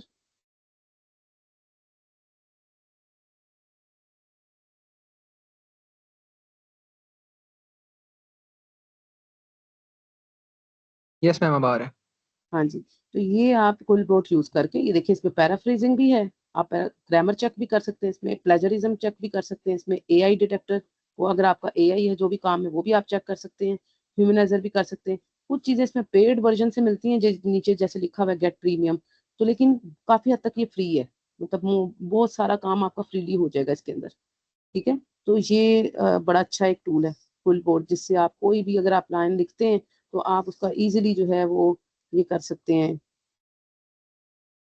कोई भी आप एक सेंटेंस लिखे और उसको रीराइट कर सकते हैं इसकी फ्लुएंसी में। ये कुछ शुरू वाले सारे फ्री हैं, फ्लुएंसी और स्टैंडर्ड फ्री हैं वर्जन। आपके आगे जरा वो एक तो आपको फ्री दे देता है और उसके बाद फिर वो कहता है कि नहीं इसको अपग्रेड करें। तो ये बड़ी अच्छी एक साइट है, आप पैराफ्रेजिंग करें, इससे ग्रामर चेक करें, एआई करें, जो भी आपने एआई डिटेक्टर। अब आजकल प्लेजरिज्म से ज्यादा एआई डिटेक्शन का मसला आ गया ना, क्योंकि मोस्ट ऑफ हम अब जो डाटा है वो वहां से ले लेते हैं, चैट जीपीटी से, इधर उधर। तो फिर एआई डिटेक्टर को भी आपको करना चाहिए कि एआई डिटेक्शन करके एआई को रिमूव करना चाहिए।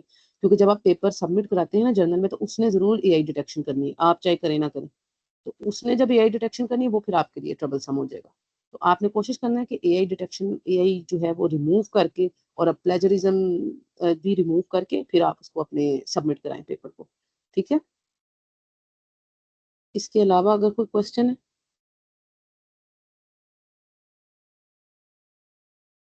यस मैम चैट बॉक्स आप विजिट कर लें, उसमें काफ़ी क्वेश्चन आए हैं। अस्सलाम वालेकुम मैम। वालेकुम सलाम। जी बेटा। मैम मेरा एक क्वेश्चन है कि अगर मैं अपना एक फर्स्ट रिसर्च पेपर लिखना चाहती हूँ, हम्म, तो फर्स्ट पेपर में हमें डायरेक्टली तो माइक्रोस्कोपिक लेवल पर नहीं लिख सकते ना। फॉर एग्जांपल अगर मैं क्वांटम में लिखना चाहती हूँ, तो हम्म। इसमें बहुत से आगे कोर डोमेन्स आ जाती हैं, जैसे क्वांटम ऑप्टिक्स, क्वांटम कंप्यूटिंग। तो फर्स्ट पेपर अगर लिखना हो तो कैसे लिखें? मतलब जनरलाइज़ हम लिख सकते हैं अगर रिसर्च पेपर हम लिखना चाहें उसमें तो? ये है कि आप पता क्या करें, उसके लिए बेस्ट ऑप्शन जो मैं आपको देती हूँ वो ये है कि आप रिव्यू आर्टिकल लिख लें पहले। रिव्यू आर्टिकल में ये होता है कि आपने जो पेपर जिसको आप फॉलो कर रहे हैं ना, मतलब जैसे आपके सुपरवाइजर ने आपको एक पेपर दे दिया कि इसको सारे को करें, सॉल्व करें, और तो आप उस पेपर को अच्छे तरीके से सॉल्व करें और गो थ्रू करें, और इतने अच्छे तरीके से करें कि फिर आप उसके बारे में चैट जीपीटी से या इधर उधर एआई से दो चार मशवरे लें, और अच्छे तरीके से, यानी आपने उसको अगर अच्छे तरीके से 1 2 3 महीने पढ़ा है उस पेपर को, उसको अच्छा टाइम दिया, फिर आप उसका एक रिव्यू लिख सकते हैं। और रिव्यू आर्टिकल भी आपने उसी तरीके से लिखना है कि आपको पता हो कि इस पेपर में क्या क्या हुआ है, और आप उसको एक रिव्यू आर्टिकल लिखने से ना आप में एक कॉन्फिडेंस आ जाएगा, और उसमें आपको कुछ नया भी नहीं करना पड़ेगा। उसी पेपर को जिसको आपने सॉल्व किया होगा उसी के बारे में आप जस्ट एक अपना एक रिव्यू दे रहे हैं, तो वो एक अच्छी प्रैक्टिस हो जाएगी आपकी बिफोर कि आप उसको एक नया आर्टिकल, क्योंकि जब नया आपने रिसर्च पेपर लिखना है तो उसके लिए तो आपको एक नई मेथोडोलॉजी चाहिए, और फिर नए आपको वो चाहिए कि ग्राफ्स भी चाहिए, फिगर, सब कुछ। लेकिन अगर आप एक रिव्यू आर्टिकल लिख रहे हैं तो आप जस्ट उसके रिजल्ट्स के बारे में एक रिव्यू दे रहे हैं उस पूरे आर्टिकल के बारे में, और आप उस पूरे आर्टिकल को गो थ्रू करके बताएंगे कि हाँ वाकई इसके रिजल्ट्स जो हैं वो वैलिडेट हैं या नहीं वैलिडेट, मतलब जस्ट आपने उसको क्रिटिकल एनालिसिस करना उसके पेपर का। तो ये बेहतर है कि अगर आप बिल्कुल ही अभी बीएस स्टूडेंट हैं या एमफिल के हैं? जी मैम, मैं बीएस की स्टूडेंट हूँ।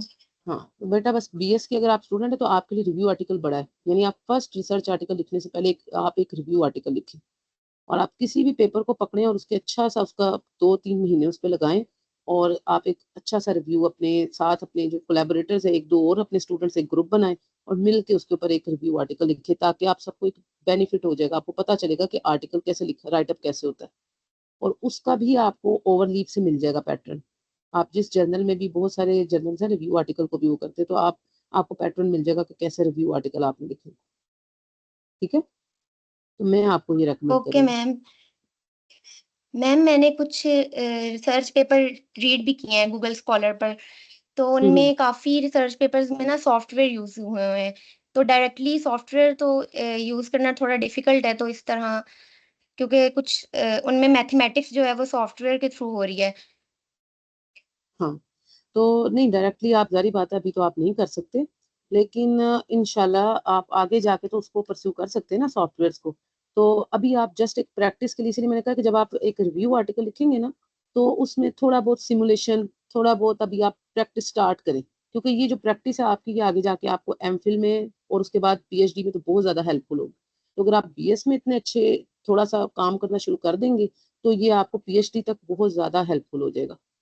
ठीक है इंशाल्लाह। तो आप पहले स्टार्ट करें रिव्यू आर्टिकल, और थोड़ा सा सिमुलेशन के ऊपर हल्का हल्का किसी से गाइडलाइन जो है वो साथ साथ लेते जाएं, कि एक हल्की, बहुत ज्यादा कॉम्प्लेक्स पिक्चर ना पहले आप बनाएं, आप थोड़ी सी एक हल्की सी एक फिगर बनाएं, मतलब छोटा कोड इस्तेमाल करें, बड़े बड़े कोड्स ना यूज करें। ठीक है, और उसी को आगे आप आस्ता आस्ता इनहेंस होता जाएगा आपका काम। और अभी आप कोशिश करें ग्रुप में काम करें, अभी आपका जो टाइम है ना, ये ग्रुप में काम करने वाला है, अपने क्लासमेट्स के साथ, अपने फेलोज के साथ अपना एक ग्रुप बनाएं, रिसर्च ग्रुप बनाएं, और मिल के जो दो चार लाइक माइंड आप एक तरह के आप लोग हैं ना जो काम करना चाहते हैं, उनके साथ मिल के आप काम करें, क्योंकि अभी आप अकेले काम नहीं कर सकते बिल्कुल। तो जो कुछ आइडियाज आपके जहन में होंगे, कुछ आइडियाज दूसरे बंदे के जहन में भी होते हैं, फिर तीसरे में भी, चौथे में भी, तो मिलजुल के आपका अच्छा काम हो जाएगा। Okay ma'am, thank you so much. Welcome.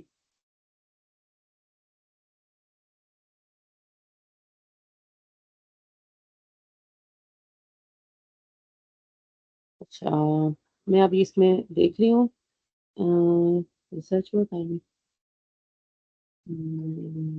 हाँ, मटेरियल साइंस के लिए तो बेटा बहुत स्कोप है, मटेरियल साइंस पे तो बहुत स्कोप है, आप आराम से इसको परस्यू कर सकते हैं, और इसको आगे आप लेके चले, इसका बाहर भी बड़ा स्कोप है मटेरियल साइंस का, तो इस पे तो आपको बहुत मिल जाएगी हेल्प।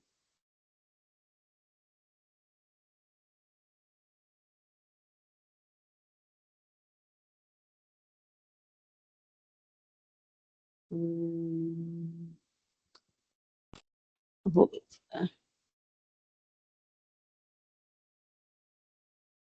हाँ जी, रिव्यू आर्टिकल को अगर आप पब्लिश करना चाहते हैं तो इसका किसी यूनिवर्सिटी के साथ होना चाहिए।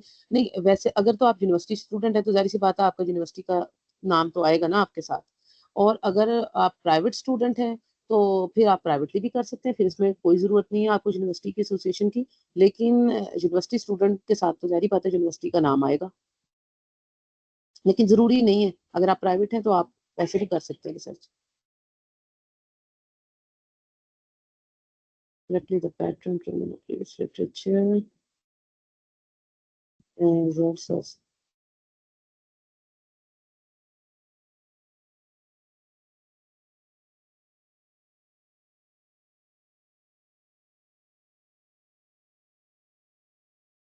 हाँ बेटा, मैंने इसलिए अपने ये कंटेक्ट डिटेल्स जो आपको दी है ना, अगर आपने कोई क्वेश्चन करना है ना तो आप लिंक्डइन पे भी मैं देखती रहती हूँ, अगर कोई क्वेश्चन आया होगा तो मैं उस पर भी आंसर कर दूंगी।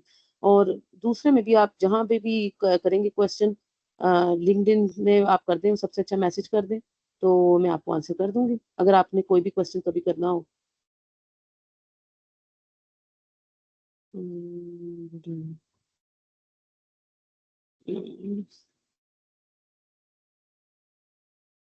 हाँ इट्स ओके, अगर आप 5th सेमेस्टर के भी स्टूडेंट है बेटा तो आप रिसर्च वर्क कर सकते हैं। रिसर्च वर्क तो आप कभी भी कर सकते हैं, इसमें कोई ऐसा मसला नहीं।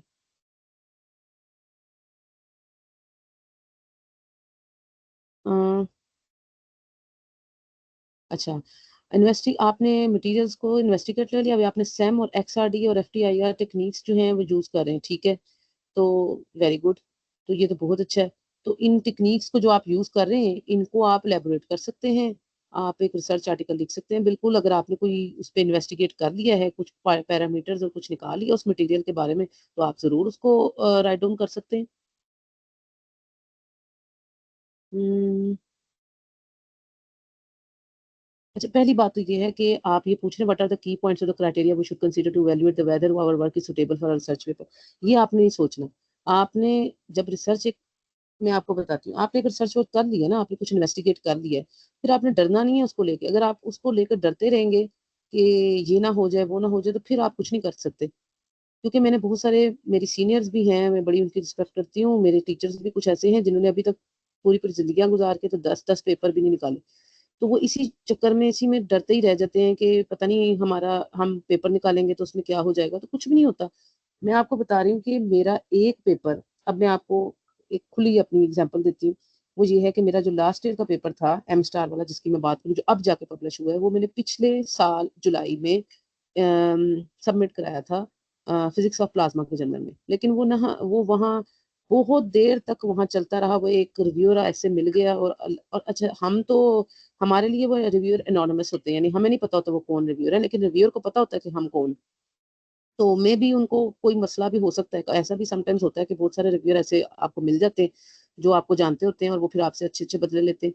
तो उस उन्होंने फिर अच्छे अच्छे बदले लेके तो 2 दफा रिवीजन के बाद तीसरी दफा भी रिवीजन दे दी, और वो जर्नल के उसमें ही नहीं था कि तीसरी दफा रिवीजन, वो उनके ट्रेंड में नहीं था, ना उनके रूल्स में था। तो उन्होंने रिजेक्ट कर दिया पेपर। तो मैंने उसके बाद कुछ भी नहीं हुआ, मैंने उसके बाद उसको सबमिट करा दिया स्प्रिंगर के, वो जो इंडियन जर्नल ऑफ फिजिक्स में, उसमें सबमिट कराया उसको।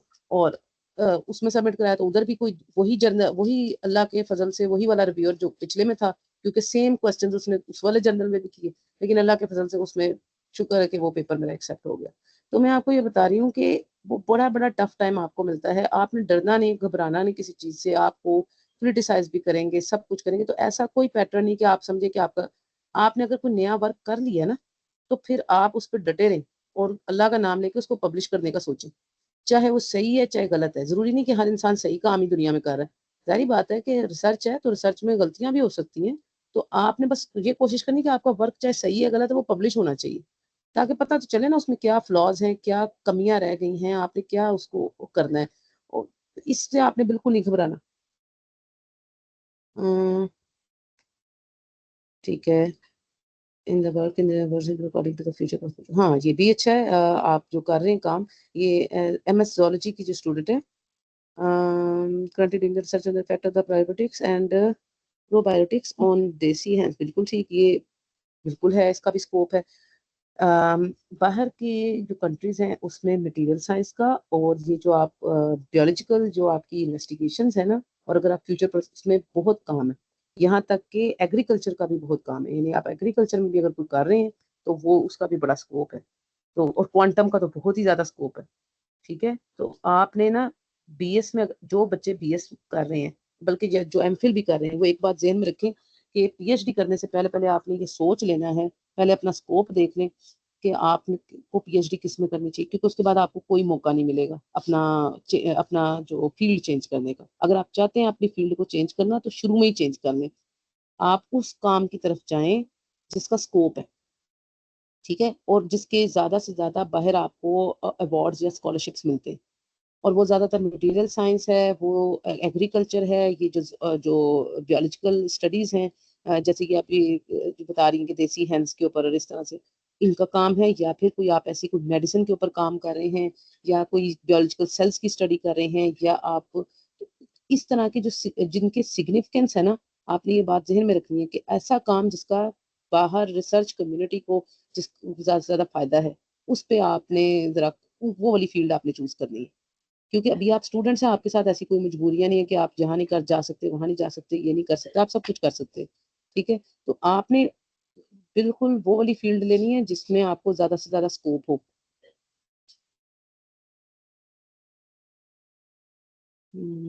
स्पेक्ट्रम स्टेबिलिटी, मुझे क्या राइट करें? ठीक है,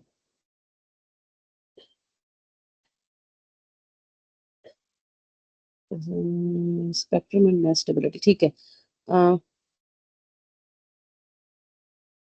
अच्छा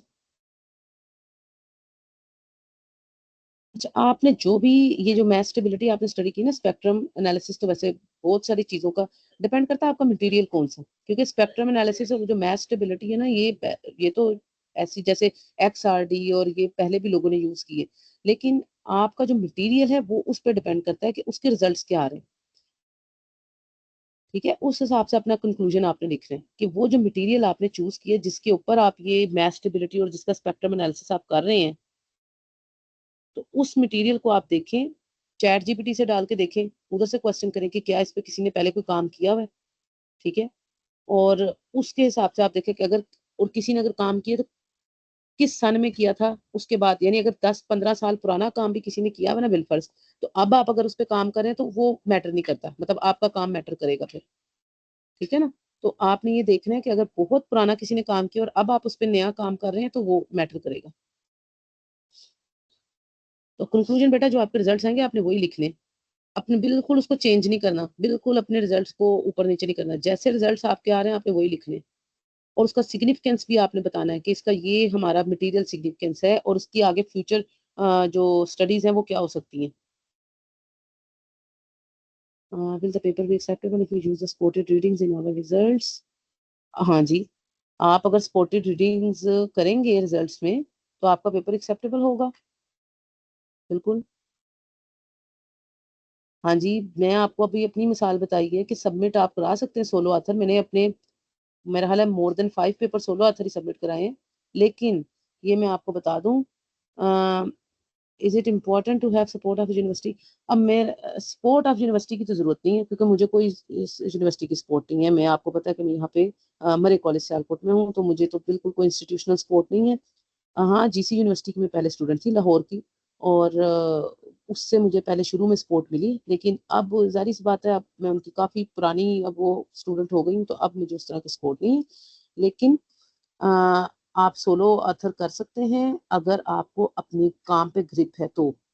ठीक है, और काम पे ग्रिप होना भी इतनी जरूरी नहीं है। आप जैसे कहते हैं ना कि ठोकरें खा खा के इंसान सीधा हो ही जाता है, तो वैसे आपको करना पड़ेगा, लेकिन उसके लिए आपको जरा बड़ा दिल भी चाहिए फिर ना, कि आपको कोई ठोकरें मारे तो आप जरा उसको बर्दाश्त भी कर लें, तो फिर आप आराम से सोलो ऑथर आप करें थोड़ा सा बड़ा दिल करके।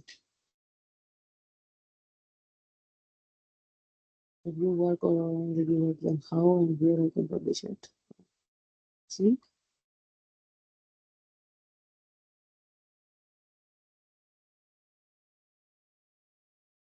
अच्छा, बहुत सारे बेटा जर्नल्स हैं, कहाँ पब्लिश कर सकते हैं?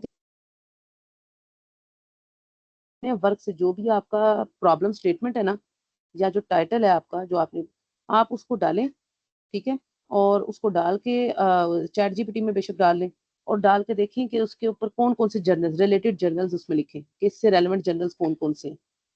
और उसमें भी जर्नल्स भी दो तरह के आ जाएंगे, एक वो होते हैं, मोस्टली वो होते हैं बल्कि, जो आपको ओपन एक्सेस की ऑफर करते हैं। तो ओपन एक्सेस वाले तो हम अफोर्ड ही नहीं कर सकते ना, वो तो बहुत ज्यादा कॉस्टली हो जाते हैं। तो आपने ढूंढना है सब्सक्रिप्शन वाले जर्नल, जो आपसे पेमेंट ना लें, बल्कि जो आपका काम यूज करे वो उसको पे करे। ठीक है, तो वो आप जर्नल्स ढूंढ लें। जो ज्यादातर हाइब्रिड जर्नल्स में दोनों ऑप्शन होती हैं, ओपन एक्सेस भी होती है और वो भी होती है, दूसरी भी सब्सक्रिप्शन भी होती है। ठीक है ना, ऐसे जर्नल ढूंढे जो आपके काम से रेलेवेंट भी हो। और वो ढूंढने का तरीका मैंने आपको बता दिया, चैट जीपीटी पे जाएं, या एक और है वो जो डीप सीक, लेकिन डीप सीक में जरा कम ही ऑप्शन होती है, चैट जीपीटी में जरा ज्यादा ऑप्शन आ जाती है। तो वो आप दोनों यूज कर सकते हैं। आप उसमें जाएं, अपने एक रेलेवेंट वर्क ढूंढें और उसमें हाइब्रिड जर्नल्स ढूंढें और आप उसमें पब्लिश कर सकते हैं। स्टार्ट आपने उसी से करना है जैसे आपने अपना काम जैसे आपने अपना थीसिस लिखना शुरू किया था। आप समझे, आप अपना थीसिस लिख रहे हैं, अपने थीसिस को उठाएं और आराम से उस थीसिस को जो है उसको एक सिमराइज करने की कोशिश करें। और उस थीसिस में आपने जिन लोगों के रिव्यू लिखे थे ना, रेफरेंसेस में नाम, उनके पेपर्स को स्टडी करें और वहां से बिस्मिल्लाह कर दें, आप अपना काम स्टार्ट करें। अच्छा, एक और जो मैं बात आपको बताना भूल गई हूँ, लेकिन आपने इसको जहन में रखना है, वो काम ये है, मैं जो पैटर्न फॉलो करती हूँ, मैं आपको वो बता रही हूँ। मैं हमेशा क्या करती हूँ कि सबसे पहले मेथोडोलॉजी करती हूँ। ये तो मैंने आपको इसलिए इस तरह स्लाइड्स बताई है ना, क्योंकि स्लाइड्स की एक तरतीब है कि जी मैंने आपको बताया कि सबसे पहले ठहरे मैं आपको स्लाइड्स ताकि नजर आ जाए। मैंने तो आपको स्लाइड्स की तरतीब के लिहाज से बताया ना कि पहले आप टाइटल लिखेंगे फिर, लेकिन आपने ऐसा करना नहीं है। आप मैं जो काम करती हूँ, मैं सबसे पहले मेथोडोलॉजी लिखती हूँ। मेथोडोलॉजी लिखने का आपको फायदा क्या होता है? वो ये होता है कि आपका काम सही है कि गलत है आपको पहले ही पता चल जाएगा, आपका काम कहाँ जा रहा है। ठीक है ना? बल्कि मैं तो टाइटल भी पहले नहीं चूज करती, पहले मेथोडोलॉजी लिख ली, बस एक आइडिया प्रॉब्लम स्टेटमेंट जेन में होती है, उसके मुताबिक पहले आप मेथोडोलॉजी लिख लें। जब मेथोडोलॉजी हो जाएगी उसके बाद साथ ही आप उसके ग्राफ्स बना लें, यानी रिजल्ट्स और टेबल्स वगैरह बना लें। और जब ग्राफ्स भी हो जाएंगे फिर आप उसके कंक्लूजन डिस्कशन भी कर लें साथ और उसकी कंक्लूजन लिख लें। जब ये सारा काम हो जाएगा तो फिर आपने आ जाना है अपने इंट्रोडक्शन की तरफ। जब आपको पक्का पता चल गया कि जी आपका काम ठीक है, तो आप आ जाए पहले इंट्रोडक्शन लिखें और फिर सबसे एंड पे आप एब्स्ट्रैक्ट और टाइटल चूज कर दें कोई अच्छा सा। ठीक है ना? क्योंकि इंट्रोडक्शन जब आप लिखने लगेंगे ना सारा काम करने के बाद, तब आपको जेहन में आ जाएगा कि आपको क्या इसका टाइटल रखना चाहिए। तो आप इंट्रोडक्शन लिखिए, उसके हिसाब से आप उसका टाइटल और एब्स्ट्रैक्ट चूज कर दें। तो ये मैंने आपको वो तरीका बताया है जो मैं जो है वो करती हूँ, जो फॉलो करती हूँ मैं मेथड। क्योंकि मैं इस तरह तरतीब से नहीं लिखते पेपर। मैं हमेशा क्या करती हूँ कि सबसे एंड पे जो है वो अपना एब्स्ट्रैक्ट लिखती हूँ, एब्स्ट्रैक्ट सबसे एंड पे, टाइटल और एब्स्ट्रैक्ट को सबसे एंड पे, और सबसे पहले मेथोडोलॉजी और उसके रिजल्ट्स, वो सबसे ज्यादा जरूरी है। तो आप भी अगर ये पैटर्न फॉलो करेंगे तो आई होप आपके लिए भी बेनिफिशियल होगा।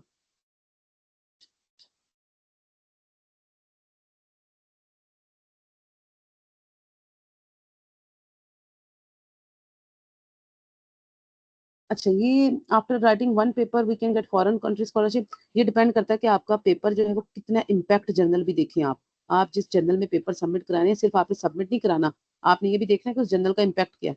इम्पैक्ट फैक्टर चेक करें उसका। ठीक है? आपका इम्पैक्ट फैक्टर एटलीस्ट 1 से तो ऊपर होना चाहिए ना, यानी 1 से ज्यादा हो आपका इम्पैक्ट फैक्टर तो फिर आप उस जर्नल को में पब्लिश करें अपना पेपर। ठीक है? तो उसका इम्पैक्ट फैक्टर भी चेक कर लें, वो भी आप किसी भी जर्नल का इम्पैक्ट फैक्टर चेक कर सकते हैं, फिर आप उसमें अपना पेपर सबमिट करें।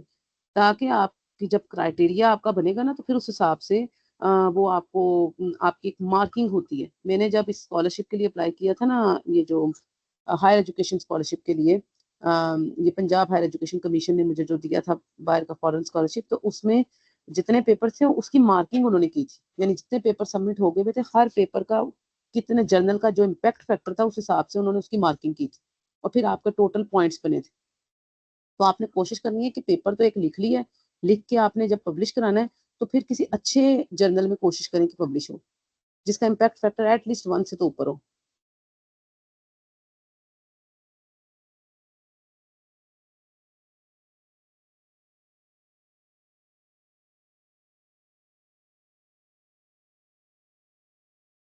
आई होप मैंने सबके क्वेश्चंस के आंसर कर दी, कोई रह तो नहीं गया?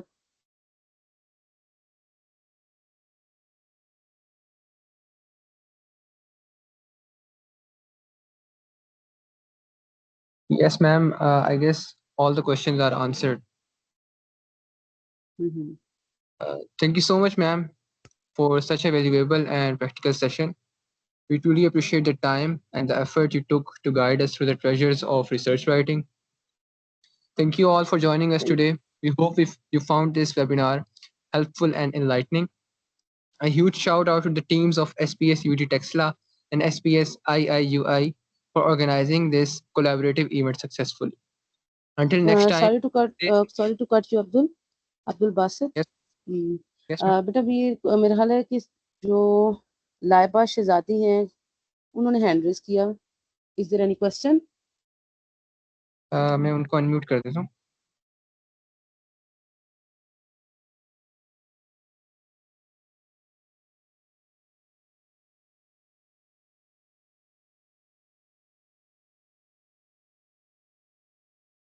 उन आप माइक खोल सकती हैं नाइबा शरादी।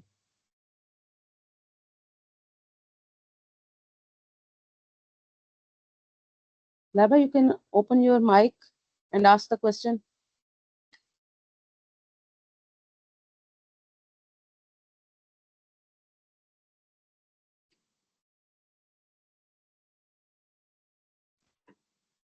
अस्सलाम वालेकुम मैम। वालेकुम सलाम। मैम मेरा आपसे ये क्वेश्चन है कि अगर एमफिल में हम किसी फील्ड में रिसर्च कर रहे हैं और after the completing of MPhil हम किसी और फील्ड में रिसर्च कर सकते हैं इन पीएचडी? हाँ, डिफिकल्ट होता है लेकिन आप कर सकते हैं, लेकिन उसके बाद आप चेंज नहीं कर सकते फील्ड। लेकिन उसके लिए भी अगर आप किसी फॉरेन स्कॉलरशिप के लिए कर रहे हैं अप्लाई, या किसी फॉरेन यूनिवर्सिटी में पीएचडी परस्यू करना चाह रहे हैं बाय चेंजिंग योर फील्ड, तो उसके लिए आपको थोड़ा सा जस्टिफाई करना पड़ेगा ना कि आप अपनी फील्ड क्यों चेंज कर रहे हैं। यानी आपने जब उनको एप्लीकेशन आपके देनी है ना, फिर उसमें आपको थोड़ा जस्टिफाई करना पड़ेगा कि आप अपनी फील्ड आकर क्यों चेंज कर रहे हैं, उसकी क्या रीजनिंग है। ठीक है, अदरवाइज कर सकते हैं। ओके मेरे मैम। हमारे एक टीचर थे, उन्होंने पहले एमफिल में जो है वो प्लाज्मा पढ़ा था, और उसके बाद जो पीएचडी उन्होंने की फिर वो मटेरियल साइंस के अंदर करनी थी। तो होता है ऐसे कि कभी आप फील्ड चेंज करना चाहते हैं लेकिन उसको जस्टिफाई करना होता है। Okay okay ma'am, thank you so much. बिल्कुल।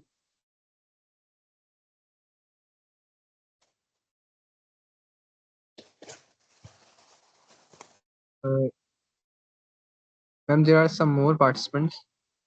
I'm hmm,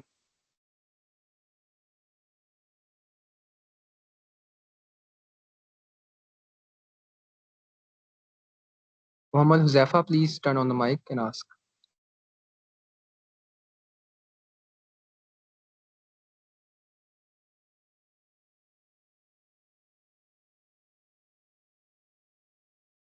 Huzaifa?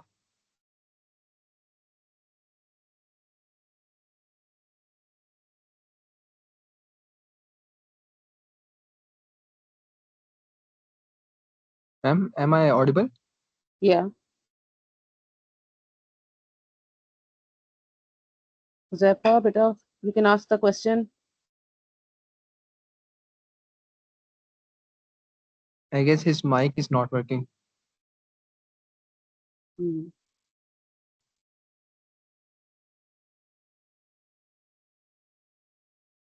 anyone else?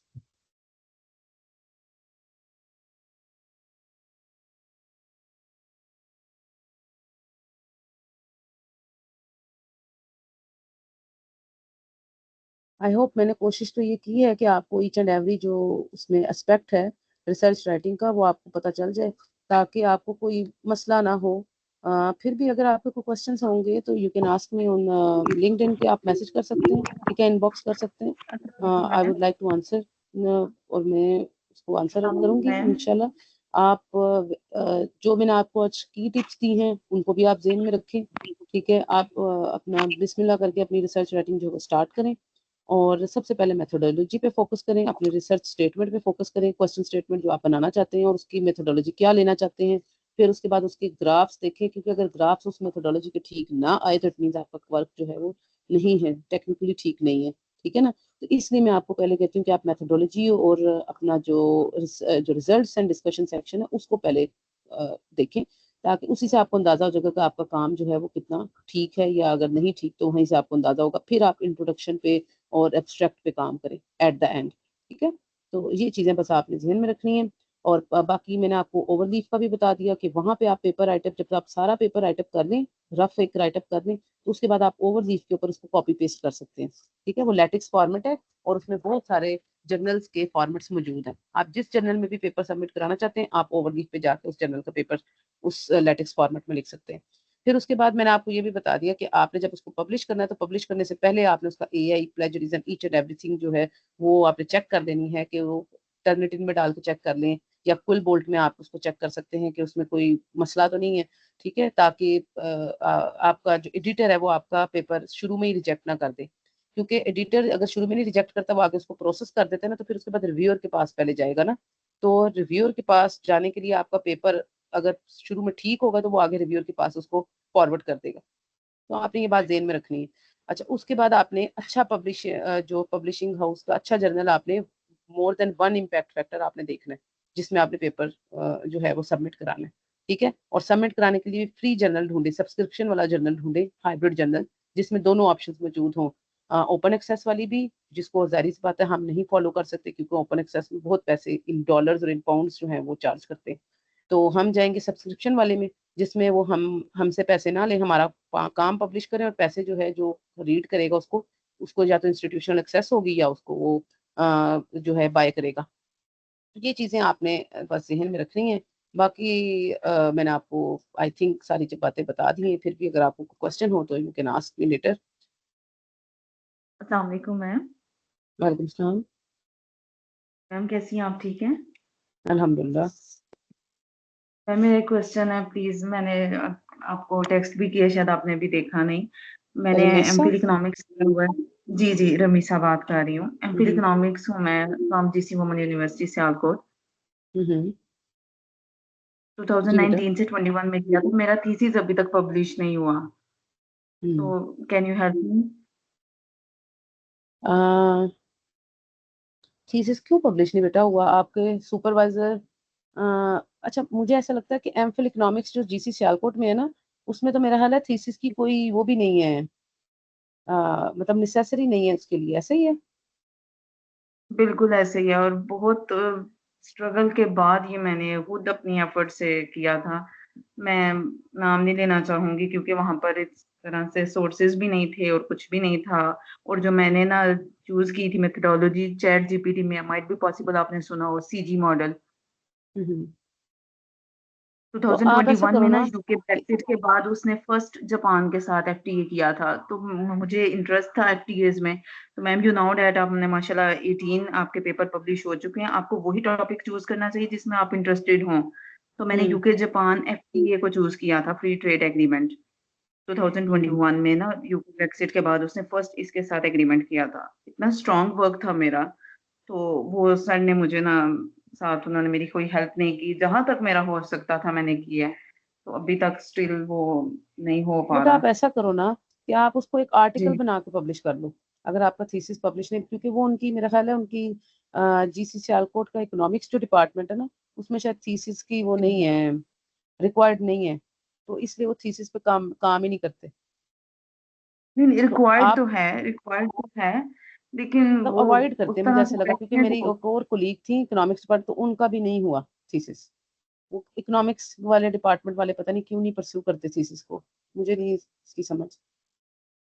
मुझे आज तक खुद नहीं समझ आई मैम। तो अब तो आप आप हेल्प ऐसा कर करो कि सकती हैं। इसका एक आर्टिकल राइटअप करो, और अपने ओके। अपने जरा बैच फेलोज के साथ मिलके, जिन्होंने आपके साथ काम किया था उनसे थोड़ी मिलके, तो उनके साथ एक आर्टिकल आप अपना पब्लिश कर लो, अपने उसी वो थीसिस वर्क थीसिस को, क्योंकि वो आपका अनपब्लिश्ड ही है ना। हम्म, बिल्कुल बिल्कुल अनपब्लिश्ड है जी। तो आप उसको पब्लिश करा लें इंटरनेशनल जर्नल में। As article. हाँ बिल्कुल। अस्सलाम वालेकुम। चलिए। वालेकुम सलाम।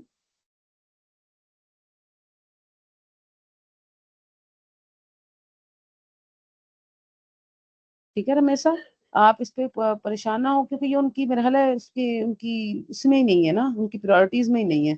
तो आप उसका एक आर्टिकल जी पब्लिश कर लें। बेसिकली तो आपका मकसद ये है कि आपने उसको पब्लिश कराना है अपने वर्क, तो आपका वर्क बिल्कुल। इंटरनेशनली पब्लिश हो जाएगा in the form of an article.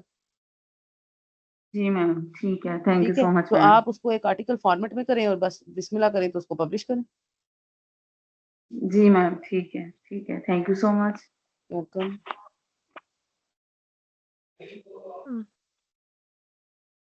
I have a question. जी बेटा। Actually, I'm student of MPhil Economics, and recently I published my documentary in the Agriculture Economist. But I have question about Q1 journal publication. Um, Topic is very unique. Title is very unique. and study of quality of your study is also very unique. But when we send for Q1 journal publication, so it's rejected just because we write down in the case of Pakistan. But when we expand our area like Bangladesh, Sri Lanka, India, Nepal, so then it will be published. But why not in case of Pakistan, if your title have uniqueness, attractiveness and all things? So why in case of Pakistan it's not published in Q1 journal? This is my question actually. बेटा उसका मतलब इसका ये है, simple सा answer ये है कि Pakistan is not very well in the research field, और that's why unfortunately no one is interested in the areas and concerns, research areas and concerns of the Pakistan. ठीक है, तो यहाँ क्योंकि कोई ऐसा काम ही नहीं, मतलब अगर आप एस्ट्रोफिजिकल में बात करूँ ना, तो यहाँ कोई ऐसा काम ही नहीं, कोई ऐसी ऑब्जर्वेटरी ही नहीं है, तो इसलिए कोई ज्यादा दुनिया के लोग हमारे में इंटरेस्टेड नहीं है कि वो देखेंगे पाकिस्तान में क्या हो रहा है, क्योंकि उनके अपने उधर बड़ा काम है। तो इस वजह से ना पाकिस्तान बेचारा बहुत ही पीछे है। तो इसलिए फिर हमें Q1 जर्नल तो हमारी एक्सेस से बहुत बाहर हो जाता है। जब भी हम Q1 जर्नल हम ज्यादा से ज्यादा पब्लिश कर सकते हैं Q2 या Q3 उसके अंदर, वही हमें जरा वो करते हैं। Q1 जर्नल वाले मोस्टली क्या करते हैं कि वो अपने ही जो उनका रिसर्च वर्क है वहाँ के लोगों का, जिनके साथ वो पसंद करते हैं, और जो वहाँ पे भी उसी तरह चलता है फेवरेटिज्म जैसे हमारे इधर चलता है, तो वो उनको ज्यादा ओब्लाइज करते हैं जिनके साथ उनकी कॉन्टेक्ट्स हैं और जिनके साथ वो काम करना पसंद करते हैं, और जो को काम कर भी रहे हैं। Yes, you are right, ma'am. Totally, I am agree with you. But मुझे ऐसा लगता है कि अगर in case of corruption, your topic is related to corruption, and in case of Pakistan, तो it will be published in Q1 journal as well. तो मुझे लगता है कि ये खासियत है कि एक कंट्री किस चीज के अंदर ज्यादा लाई कर रहा है, जिसमें वो काम कर रही है ना। हाँ अगर हम जी, करप्शन में काम कर रहे हैं तो फिर हमें करप्शन में उन्होंने देखना है, देखना फिर है यही और है फिर ना। वो पब्लिश भी हो जाएगा। हाँ जी, बिल्कुल वो फिर वो हमें उसी माइंडसेट से देखते हैं ना, मतलब जिसके देखते लिए हम हैं। मशहूर हैं। हर हाँ कंट्री की अपनी एक जी, स्पेसिफिकेशन होती है ना कि वो इस वजह से मशहूर है, तो हम जिस वजह से मशहूर है फिर हमें वो उसी तरीके से हमारे काम को लेते हैं। एग्जैक्टली। थैंक यू सो तो मच ये मैम। जगह इट्स आप इसकी फिक्र ना करें। ठीक। हम्म Now I guess, ma'am, all the questions are answered. Okay, So thank you so much, ma'am, for the guidance and for your time. Until next time, stay safe, keep writing, and keep growing. Allah Hafiz. thank you all, thank you everyone, thank you for your time, and I hope the session we have passed today, it will be very beneficial for you, it will be helpful in your future studies and research work, and I wish you all a very best of luck, a very good luck in future. And if you want to any answer from my side, or there is any question remaining, and you can ask me by messaging me through LinkedIn or any other research contacts which I have shared with you. So I will be very helpful to, I will be very thankful and will be very happy to help you out in that matter. So be safe and good luck in your future work. Take care. Allah Hafiz from my side. Thank you, ma'am. Allah Hafiz. Allah Hafiz.